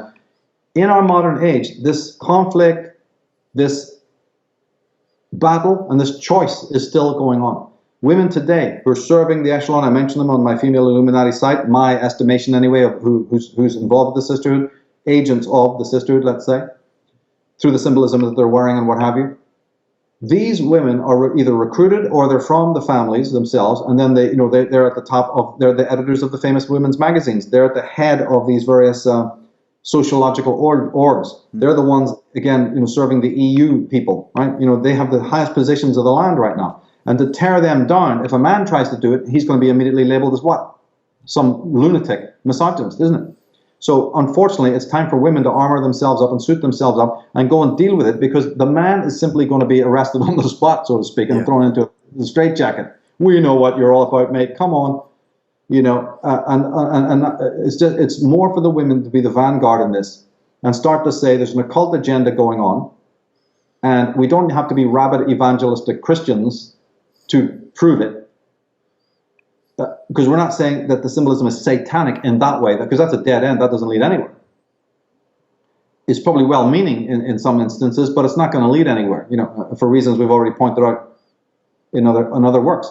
It has to be a different kind of group of people who know that an occult agenda is at work, and just like in Brotherhood of the Bell, where that man goes along and risks the loss of everything, including his marriage, but he won't stop until it is accomplished, because he knows that the whole of the human race, is jeopardized here. So we need that kind of commitment. We need that kind of commitment. The same kind of commitment people give to political parties and political agendas. It should shift now into an open study of the criminal history of these royal families, the open exposure of these Masonic orgs, and in other programs I've done, I've even showed that they have trouble within. All is not okay within, actually. There's a meltdown. They're hiding it, but there's a tremendous meltdown happening. So if we can attack from outside, intellectually, there's already a weakness and a breaking of ancient cords of tradition. Some of the younger people who are now initiated into these families are going, what's it all about? For God's sake, I don't want, I'm not, conquering nations and all that shit. I want nothing to do with it. Yeah. So there's a good chance now that, you can move in at the right place, the little hobbits, and amazing things can be done. It's definitely an important time. And I guess that from the male perspective, we got enough to take care of on our end. We got to take care of the malignant male forces that work in the world, the police, the military, these guys that are up there. We have to be positive influences and bring forward that positive, real masculine energy. That's why I've been working so hard to reignite the warrior tradition in its real authentic form and getting away with all the bunk that we've been told about all these martial artists and these warriors and these emperors and how they were became hired mercenaries, and they completely decimated the true warrior tradition, which is coming from a lot of these ancient mystery school traditions as well. It's the same. It's that same thing as I've discovered, and trying to bring it forward into a modern context to empower people, to empower both men and women with just the basic skill sets and tool sets, physically, spiritually, and emotionally, where they can take on the tyrant within, as well as the tyrants that are running loose in our society. This is the time when we really all have to focus in on where we can apply our work. The men are going to deal with the malignant men. The women, absolutely, it's going to take a woman to dethrone these these dark priestesses, right? I think it is, because remember, it is women who are under attack. Men are already in the bag, so to speak. And as I said before, men don't even have the hardwiring to take on this fight. This is a fight that only women can understand. So Diana had the huntress, right? She was with a bow and arrow, right? You have, it says, the Celtic warrioresses, right? There's something about this fight where the man really is inept. He has jobs, like you say, changing his attitude towards the female in the masculine way, dealing with his own malignancy. Women have a part to play in that by the forgiveness, right? They need to start admiring men as opposed to envying. But in short, women are under attack because women are the solution. The sisterhood knows what I'm just said. The sisterhood knows women are the only one to fear here. So that's why they are under more attack even than men. This is what women have to understand. You are the ones who are under attack. Your psyche, your daughters are all more under attack because they know you carry the real key of salvation to the whole human race. So they're going to work on you more. And that's in a multiplicity of ways, and it's a learning curve to get to know how they're doing that. Through the estrogen, through the cesarean sections, through the loveless births that they're forcing you to have, through the whole medicalization of the human race, through memes that are demeaning men, so that it'll awaken more of if they can awaken this envy and hatred of man, then the woman becomes like they are, isn't it? That's identification.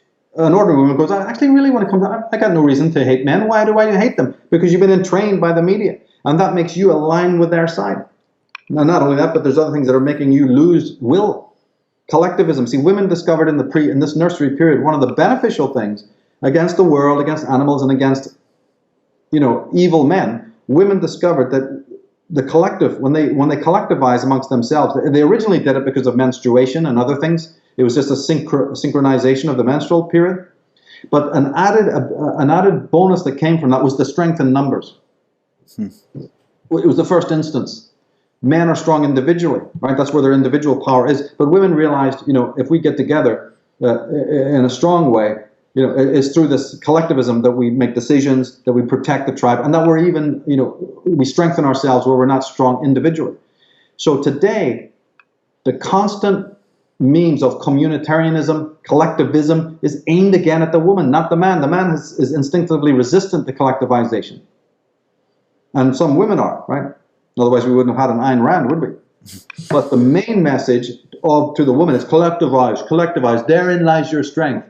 Global village, there lies in your strength. Remember I said another work about not only the panopticanization, but this whole symbolism of the mother that they're using when they even give you pictures of this panopticon to come. When they're giving you the image of the global village, it's in a very female, one-click push button, air-conditioned, safe, motherly image. Aphrodite symbols are used a lot. All mother symbolism used when they sell you this image of the perfect, hive in which we're all meant to be living. So, and there could be a positive connotation to that if it was meant in that way, in the sense that if we look at, the earth as the mother, right, and you look at the positive female aspect of, working in a more harmonious way, but when it's used for collectivized hive mind, getting rid of the whole individuality thing, that's where we're looking at it becoming something that's very dark and malignant, right?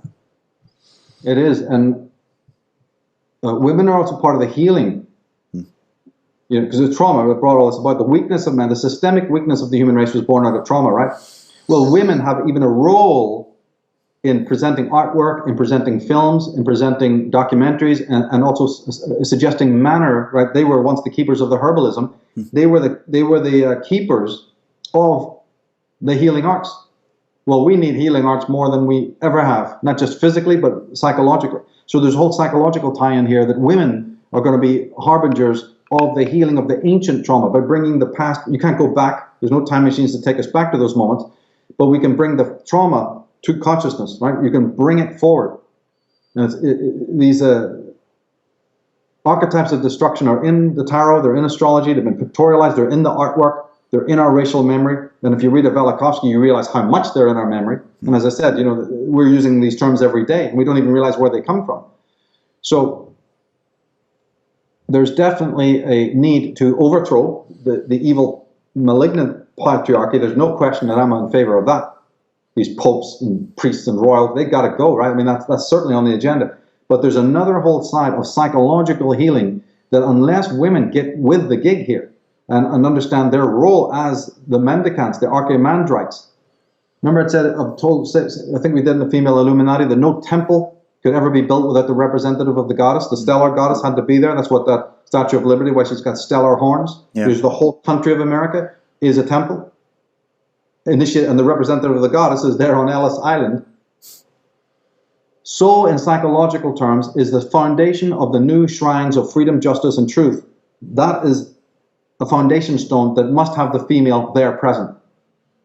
The sacerdotal female must be there. Well, not the airheads we've got today. They've got to be into this work so that they can initiate themselves into this sisterhood, the positive sisterhood. They can claim their scepter and then be there in harmony with their counterparts to then lay the foundation stones of the greater shrines of truth. Just like you said, in the products they're using, they're symbolically anointing themselves to the dark sisterhood.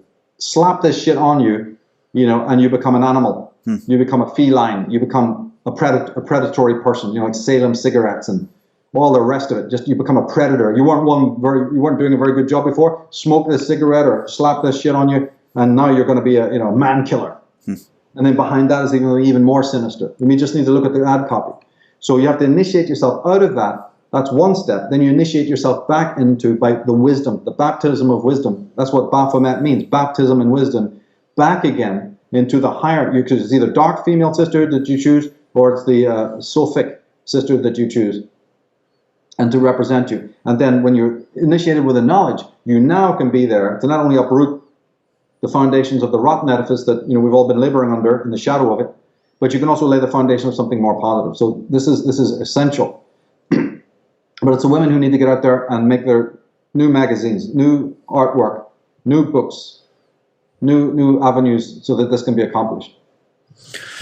Well, this is all so thought-provoking, Michael, and I think that, as you said, we're just scratching the surface of this work. I remember even in just some of our private conversations about the female Illuminati, we skipped over whole bits on female psychology and all of that other elements as well. And so folks that are listening, when you watch the female Illuminati program, the length of it, the depth of it is really just, we're just starting on this, and it'll just really dive off the board. Oh, exactly. And you have to watch it start to finish. You really do. Take it in small bites if you need to, but honestly, book the day off, sit there and watch it start to finish. When I did that, you're just going to have all kinds of bells going off in your head, and you're really going to have actually some positive tools at the end of it. You know, very solution oriented. This isn't just about, like you said, slinging mud at one particular group. This isn't just focusing on the negative or anything. This is actually extremely positive process of looking at the trauma of the past. We've done it with, you know, the dark brotherhoods and whatnot. It was time to do it for the sisterhoods and the female aspect. And I think when we can really step back and eventually tie all this together, we're going to have a very good understanding and foundation to look back at history again, pull something back into the present, and really, really start affecting positive change on this planet. Yeah, and Chris is working on making it more sumptuous. Yep. So in just a few weeks, we're updating the actual program itself so that little bugs are taken out, and you know it's looking more pristine. So that's enjoyable. Those who've already bought it will have that to go, and they've seen it evolve. And we'll be doing radio shows on, because again, this is something to unpack. I got the website, so people can go over there, because there's an interesting interview with Robert Morning Sky. Because one of the things we jumped over was this whole thing about whether men are really altered females when it comes to a genetic level. Remember the Y and X chromosomes, and the XX, and the strength of the X chromosome over the Y. And even some people are thinking the Y chromosome is a later, far, far later, almost aberration, so that men are really altered females. There's a whole, and again, this isn't just modern genetic science. That echoes ancient lore. And Robert Morning Sky, his interview, which I posted on the Female Illuminati website, go to site pages, that's the link at the top. That'll open, and then you'll see Sisterhood Symbolism 1, 2, and 3. Go to 3. Go to all of them. But on Sisterhood Symbolism 3, there's an interview from Robert Morning Sky, very much worth listening to. You know, halfway to the end, it starts more like in the three-quarters of the way through. There's another very, very important interview that I only had time to skip through, which was of Christopher Knight, who's a Scottish Rite Mason, openly admitting, just like Giuseppe Mazzini, just like this Anderson had done in previous ages, telling you absolutely, and against his own will originally, that there is a steering group behind Scottish Rite, his own order. He has no clue what it is, but he knows it exists. And he's a man who said you had to drag me kicking and screaming, because he used to have a right laugh at all the conspiracy people who said that there was, you know, something more sinister behind Masonry. He was never a believer until he himself absolutely had to break ranks with that. Listen to that interview. It's more, we were going to actually play it in the interval, because it's, you know, the part he was talking was only maybe 5-8 minutes, but the whole interview is longer. So I would suggest go over there. We couldn't put it into the program, so listen to that interview. And maybe Chris, you know, at some point can insert it. We can put it, yeah, absolutely, in our timeline, but it's there anyway. And there's several other excellent videos that are always being added new. So the Robert Morning Sky, the Christopher Knight, there's a whole fantastic program there on René Le Chateau, leaving you in no doubt at all that something very obscure is going on that has nothing to do with Catholicism as we know it. And at these Teutonic Knights, Knights Templar, various orders, all the equestrian orders, but even the Knights of the Garter on the Protestant side, and what anybody can see from just studying that stuff that it is absolute, as Tsarion says, nonsense. The Protestant Catholic thing does not go higher. It does not carry up. You can see that in the degree ceremonies. You can see the Egyptian Atnas symbolism. Who's this Skota that it's all based on? You see all of these things, who Mary is just a front. So it's not just even Mary, it's not just Isis and Osiris. Even behind that is something more and more and more. So the further back you dig, the more you see these connections. You see this move to Ireland, which then became central.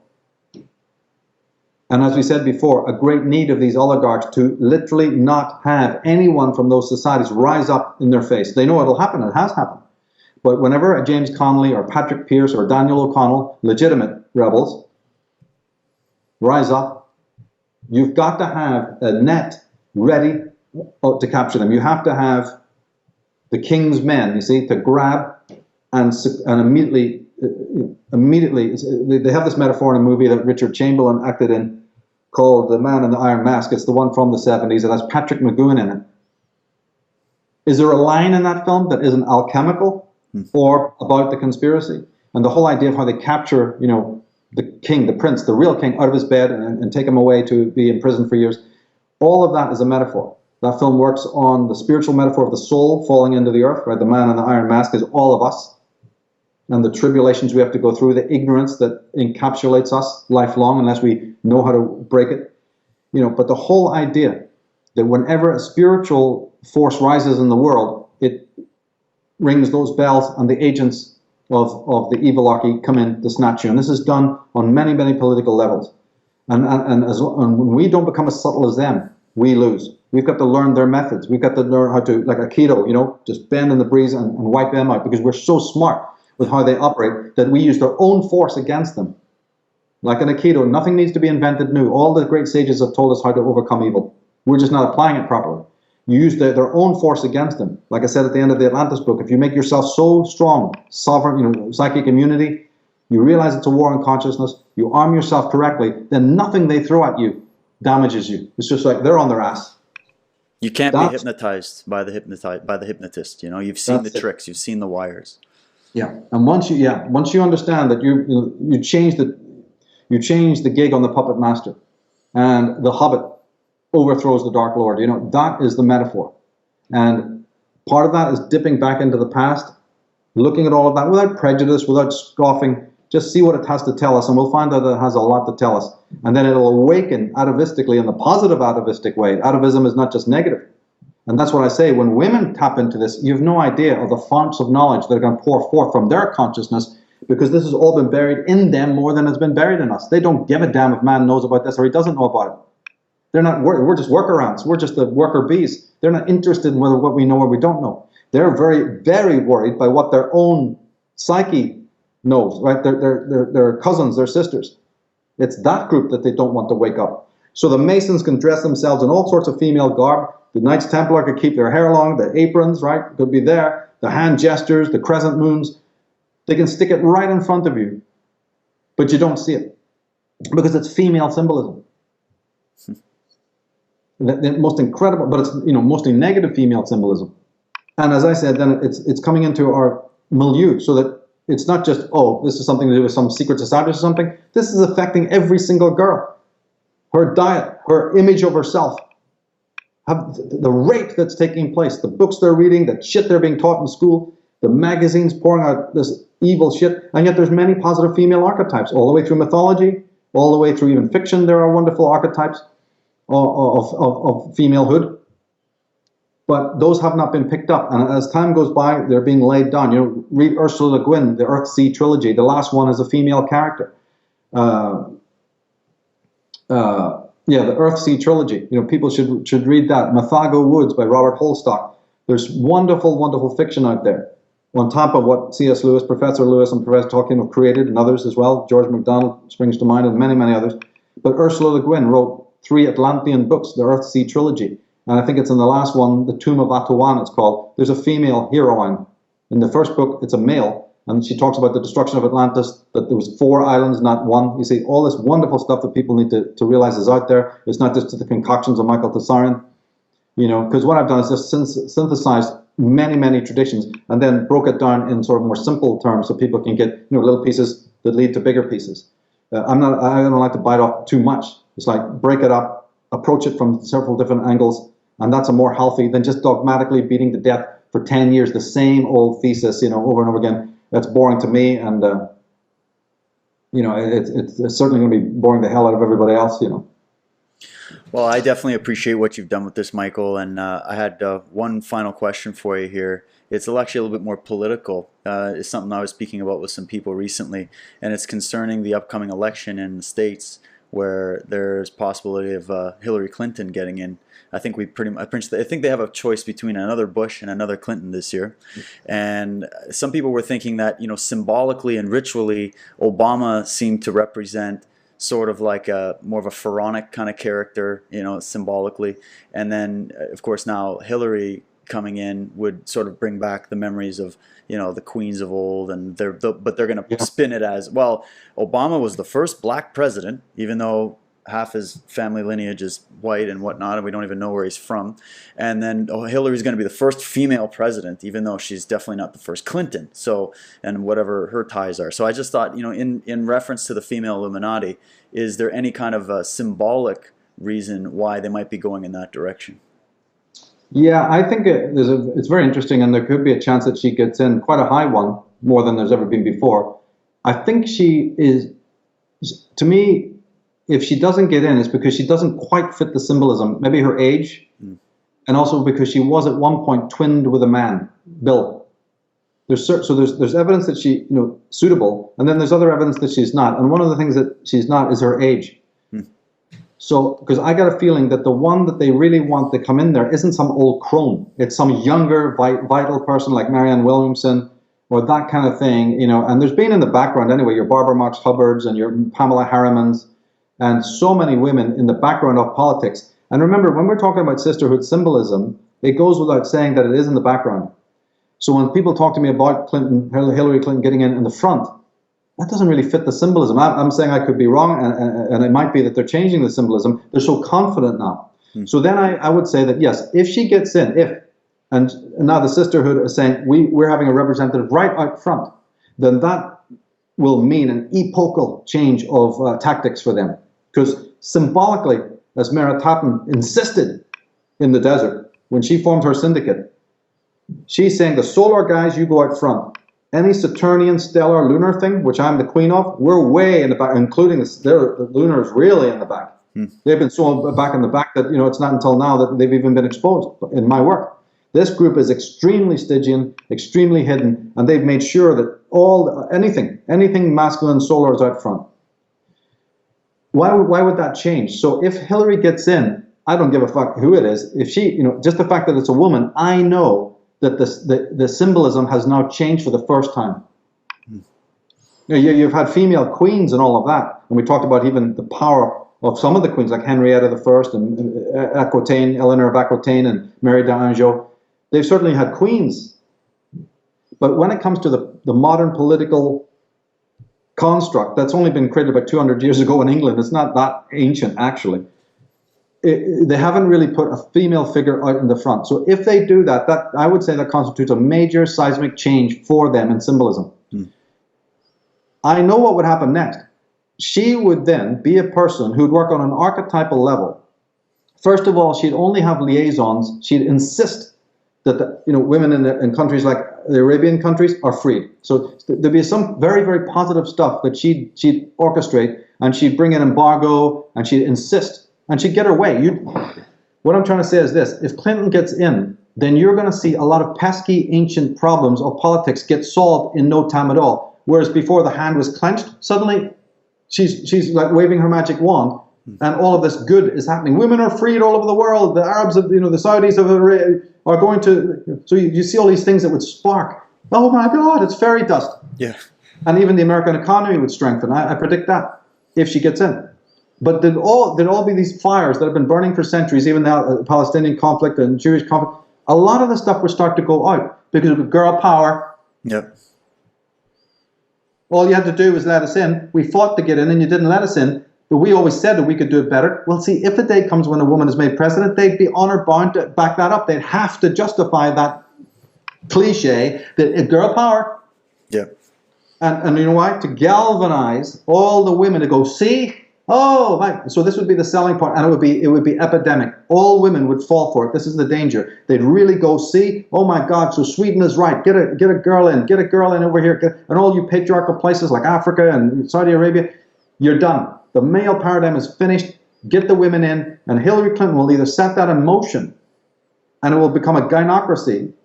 And from that point on, there'll be so many positive changes that people will be very satisfied. They're not realizing that under that, the global village is now being more greased. Yeah. The communitarianism will be epidemic.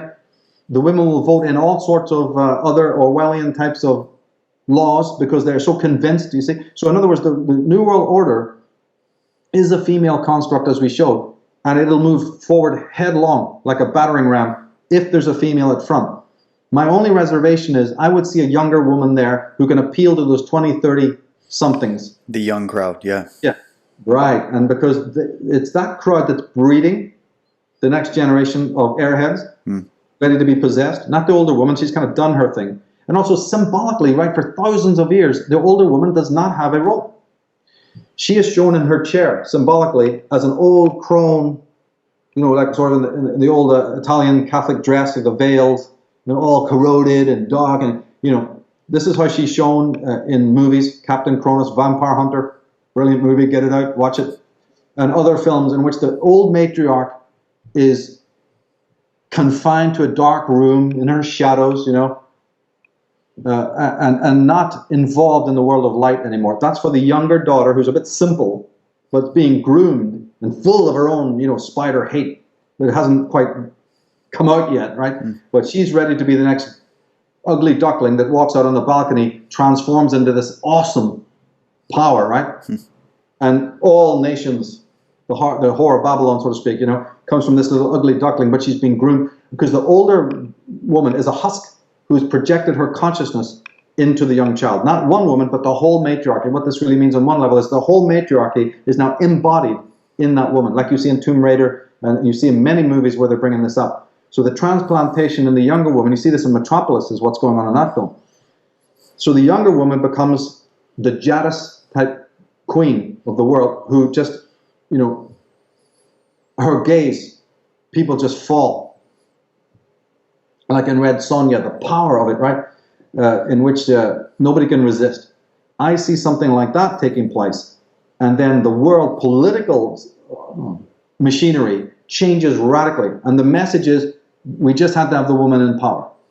My God, you men made such a mess of it, right? And this will be wonderful. This will go down in history books. Oh, and this will then set in motion the kind of hard communitarianism that the Brzezinskis and other people just hinted at, sort of tenderized us for. But I really do see the symbolism being feminine, female, in the Stygian way. We have to be able to not fall for it. Because when they use all of the symbolism, they'll present it in a classically Sophic way. Like the Da Vinci Code movie did, to think that these secret societies have been keepers. Yeah. They've been keepers of the light. You know, and they will continue to do this, to say it only took, you know, men defiled it, men corrupted it, but the secret societies that represent this female, you know, all that stuff about the Templars and all that rubbish. And we'll buy it because they'll still use a symbolism that is, and they're doing it, they're tenderizing you for it through these magnificent spectacles at the Super Bowl, through all this female symbolism from your Britney Spears, right? The name alone, right?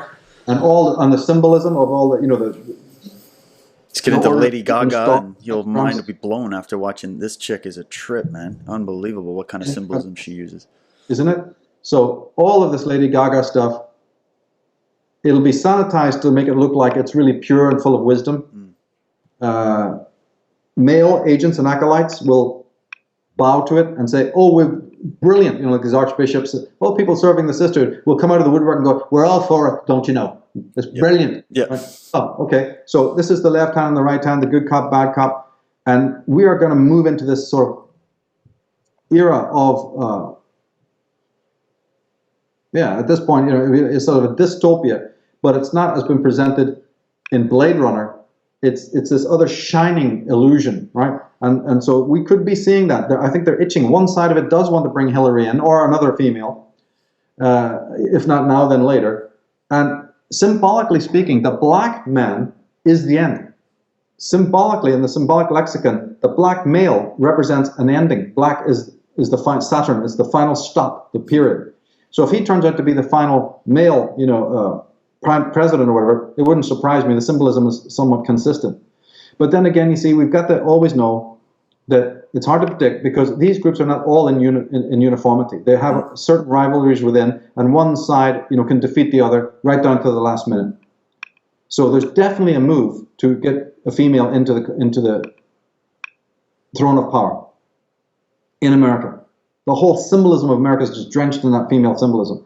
But there's one more atavistic group that says, no, we have to stay in the background. It's worked for us forever to not be revealed, to be concealed. That is the reason we've escaped so far. Any power we have is derived from that anonymity. What are you thinking to compromise it now? That's wrong. That's against the symbolism. And others are going, come on, shut up, you old groups. Yeah. We're going to move on. We got these chicks that are hungering for this power. Don't you know they're the head of every magazine? Every perverted thing has got a woman at the head of it right now. Come on. What's it? They're all too stupid anyway. They're not going to get what you're worried about. You're all worried because in the early days of your criminal enterprises, you were worried. It's like the mafia, and in the early days they had to be real careful. Right now we don't need to be careful. They're all on their knees. We can move forward. Well, come on, why not? We're bored anyway. Let's make a change. And so there's these two vying groups now. You know, one who just wants to stay conservative. I mean, these atavism means that. It means rigid to the point of fossilization. Time doesn't exist for these people. That's why when you watch the media and you see these ad copy, that's what you're looking at. They're living in a dark age. Incredible when you start tapping. It's not even good to tap into it. It's not even good to look over the fence. It's so weird. It's like when the Medusa, right, looks at you, you turn to stone. There's something in that that's very, very, when you look in those eyes, it's not good to know this stuff too deeply. But we can theorize. We don't have to look over the fence, but we can peer through the crack all of a bit. You know. But then there's this new progressive group that goes, no, let's shake off these old robes. It's a new world. Things have really changed radically. Let's get the guys out of the way and all of that. And also, don't you see also, if you really think about it sociologically, we've had pretty much every other paradigm that the male brain can come up with. You've had neoconservatism, you've had liberalism, you've had all sorts of other manifestations. I think they've run out. Globalism and communitarianism is, in their mind, the only way to go forward. Every other type, fascism, socialism, I don't know what ism you've had, that, you know, these more disingenuous faux versions, we've had them for centuries now. They've served their little moments, but they want to move into the full globalism. They want to have it all nailed now. That's why they're speculating about the, you know, completely cashless society. That's why they're moving forward on the dumbing down, the Ritalin. You know, there's women again to get their kids off that stuff, but they're moving to open borders. They're moving to do a lot of things that seem to me to smell bad. You know, that they're moving forward on their agenda. Yeah, so it wouldn't surprise me if Hillary gets in, but I really think that the two things that can stop that is they're hesitant to have any woman be too conspicuously in the front. Now they've done it. One could say, no, Michael, they've already done it with Margaret Thatcher. Yeah, but America of the modern days is even a light years away from England of the 70s. You know what I mean? There's something bigger and more archetypal about America, and putting a woman out front there. Some people would warn against that. Some people within the sisterhood warn against that, saying you're making us too conspicuous, and if you do this, too many journalists are going to start asking about women in positions of power historically, and that all leads in the wrong direction. We don't want studies in those directions. And other guys are, as I say, going, get out of it. Nobody's going to study nothing. They'll love this. Show them a few tits, show them a bit of skirt. They're not going to be worrying about no ancient secret societies. Yeah. They want women. They want the woman up there. They're screaming for it. And we want mother to lead the way into the global village. Like we said, right? We want the mother to woo you into the cradle, woo you into this, not Orwellian, that didn't work. It's the Aldous Huxley version. It's the smiling depressives. It's the affluent society dumbed down, you know, all that kind of thing. Tyranny without tears.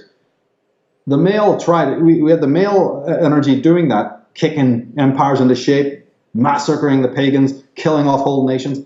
That was fun for a while. Try something new, right? I'm sick of this game. Haven't we got any other Monopoly or something? Come on. Yeah. So this can constitute a major change in the game, and it's unbelievable. We consider women giving birth to men. The male hegemony is giving birth to the female, you know, dystopia that's to come. It's really like the reverse, but that's how they play it: black and white, Set and Horus. You know, it's just unbelievable, this duad stuff they're doing. You know, and to get a handle on it, it's really unbelievable. And also this atavism does mean that there's no emotional bonding to the victim. What the hell do you care if 10,000 bees are serving you and one doesn't turn up, or 10 don't turn up? They get lost or eaten. Breed some more. You know, so it's incredible. And in other work, we'll be looking at little pieces that we missed in the female Illuminati. Look at the strength card. There's going to be a little Gnostic. I'll delve into a little Gnostic thing about Sophia again in another context. And so throughout my work, I'm going to be revisiting this whole story that we've set in motion, you know, in the female Illuminati, and taking little pieces out of it to try and hopefully unpack those more, but leaving this main thesis there for people to dive right into and do the same thing. Take whatever they want from it, and then look around in their own world and send us stuff. We've got the female Illuminati website, so I can post pictures there easily, you know, that people send us, and they are sending it from all over the world, so that we can get a handle on this. But then never forgetting that the call goes out to womankind. Modern women, as infected as they are, they must realize that they are the biggest danger to the sisterhood, far exceeding what any man can do. And therefore the sisterhood is mostly working on them through Bollywood, through just the whole circus of bull crap that's coming out of their sick minds, right? How they present models of femininity, and how, unfortunately, the women of today are buying into it. So this is another thing that must always be borne in mind for the bigger picture, the longer journey of history in this matter. Well, I definitely look forward to getting into that more with you, Michael, and doing some follow-up interviews as well. I know we wanted to do one eventually kind of focusing a lot on the suffix and sort of the history of that, and really the more positive aspects, and we can get into some of these details in future interviews, and also, you know, the upcoming cards for Path of the Fool series.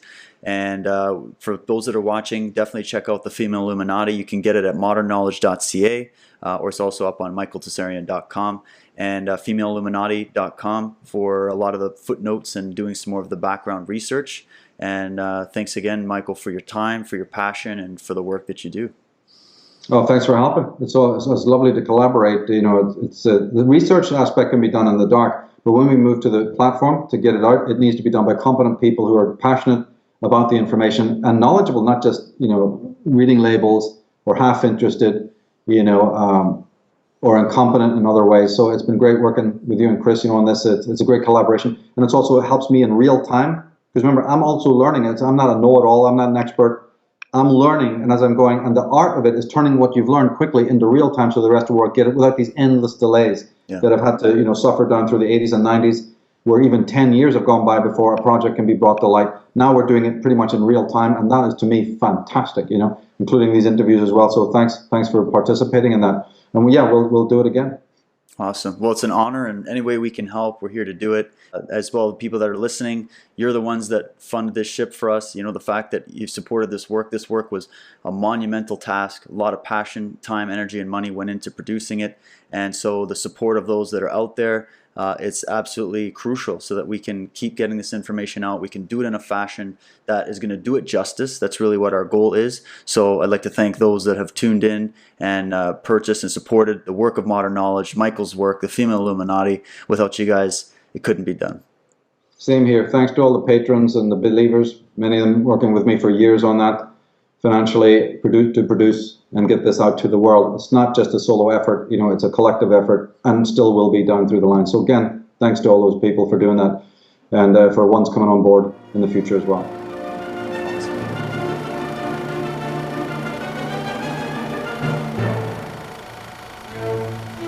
I've said it before and I said it again, the facts that I'm sharing here are gleaned from an analysis of their own works, ladies and gentlemen, and their artwork, all right? It's all there for the trained eye to see. It's not conjecture or speculation. The etymology and the symbolism lead somewhere. Anyone can follow it, not just insiders. Anyone can follow it.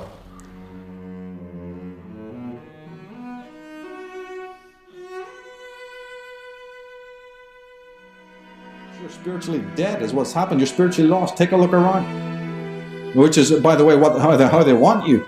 Your umbilical cord is cut now. You're in Mysteria, La La Land. You're in supernatural realms and disembodied realities. You're no longer here. You're no longer phenomenally present. You have no relationship with the stuff around you. That's how they want you. No, you're in the malignant hierarchies and bloody beehives designed to filter out the good, the moral, be they men or women. Here's the symbol of the Eastern Star, the Order of the Eastern Star, which is a female Masonic group. We know now that that's the pentagram, the star is the symbol of Venus. Look in the middle, the letters F-A-T-A-L, fatal. Of all the words you could find, fatal. Or we meant, what is this? Is it the femme fatale? The femme fatale? And as we said, you just need to go out into the field, Rennes-le-Château, Washington, D.C., and other places, and you'll see it right there. It's almost embedded, because as she ages, she loses her virginal status and becomes redundant. So now she can be sacrificed, and it is often a willing sacrifice. Her lifetime is curtailed now because she's just a channel, not a person.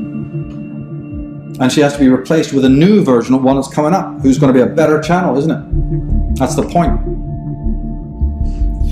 And we'll be dipping back into this concept again later in the program when we look at the technical advances of today's technological world. How the same thing is tying in, actually. It's not ancient as we would think. Her daughter wedded the Duke d'Orléans, one of the most powerful leaders of Freemasonry, Grand Orient Freemasonry. He's co-founder also of the Illuminati. Well, his wife was the daughter of a royal figure, Henrietta Maria of France, an incredibly powerful person. He was co-founder of the Illuminati along with people like Baron von Neige, a member of the Grand Orient Freemasonry, and also Strict Observance, another Illuminati founder. And she, Henrietta, was connected to all the Catholic nobility throughout the world. Just as Duke d'Orléans was a Templar, a Strict Observance, and she's related to the Stuart monarchy. She actually was involved in the fomenting of 3 wars with England. That's how powerful she was. But guess what? Maryland is named after her. It's Henrietta Maria of France.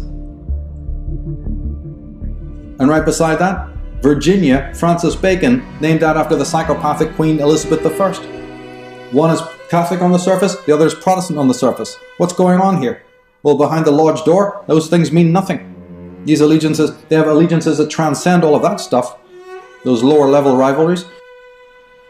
In the Maya text, the Popol Vuh, we read something absolutely astounding. I've used this quote many times before, but it's always well worth looking at again. It's harrowing. Let us make him who shall nourish and sustain us. What shall we do to be invoked and remembered in earth? We've tried with our first creatures, but we could not make them venerate us. So then let us try to make obedient, respectful beings who shall nourish and sustain us. The Sumerian creation epic says, I will create a primitive, man shall be his name, and I will create a primitive worker. He will be charged with service to the gods that they might have their ease. I mean, it's intimately connected just from you visiting there and even reading the signposts. You don't even need to open a book. It's just openly admitted. But what does that tell us? This is really very, very, very strong proof of the thesis of this program. Just that one fact. And believe me, that's not the only instance of that kind of geometry in the world. And anyway, what are Templars, who are meant to be Catholics now, doing erecting labyrinths and dealing with pentagrams, aligning Notre Dame Cathedral with Virgo and other constellations? You think it was only done in Washington, D.C.? That's all goddess symbolism, as I've just shown. But on paper, the Templars and the designers of that locale are meant to be Catholics. So what's going on?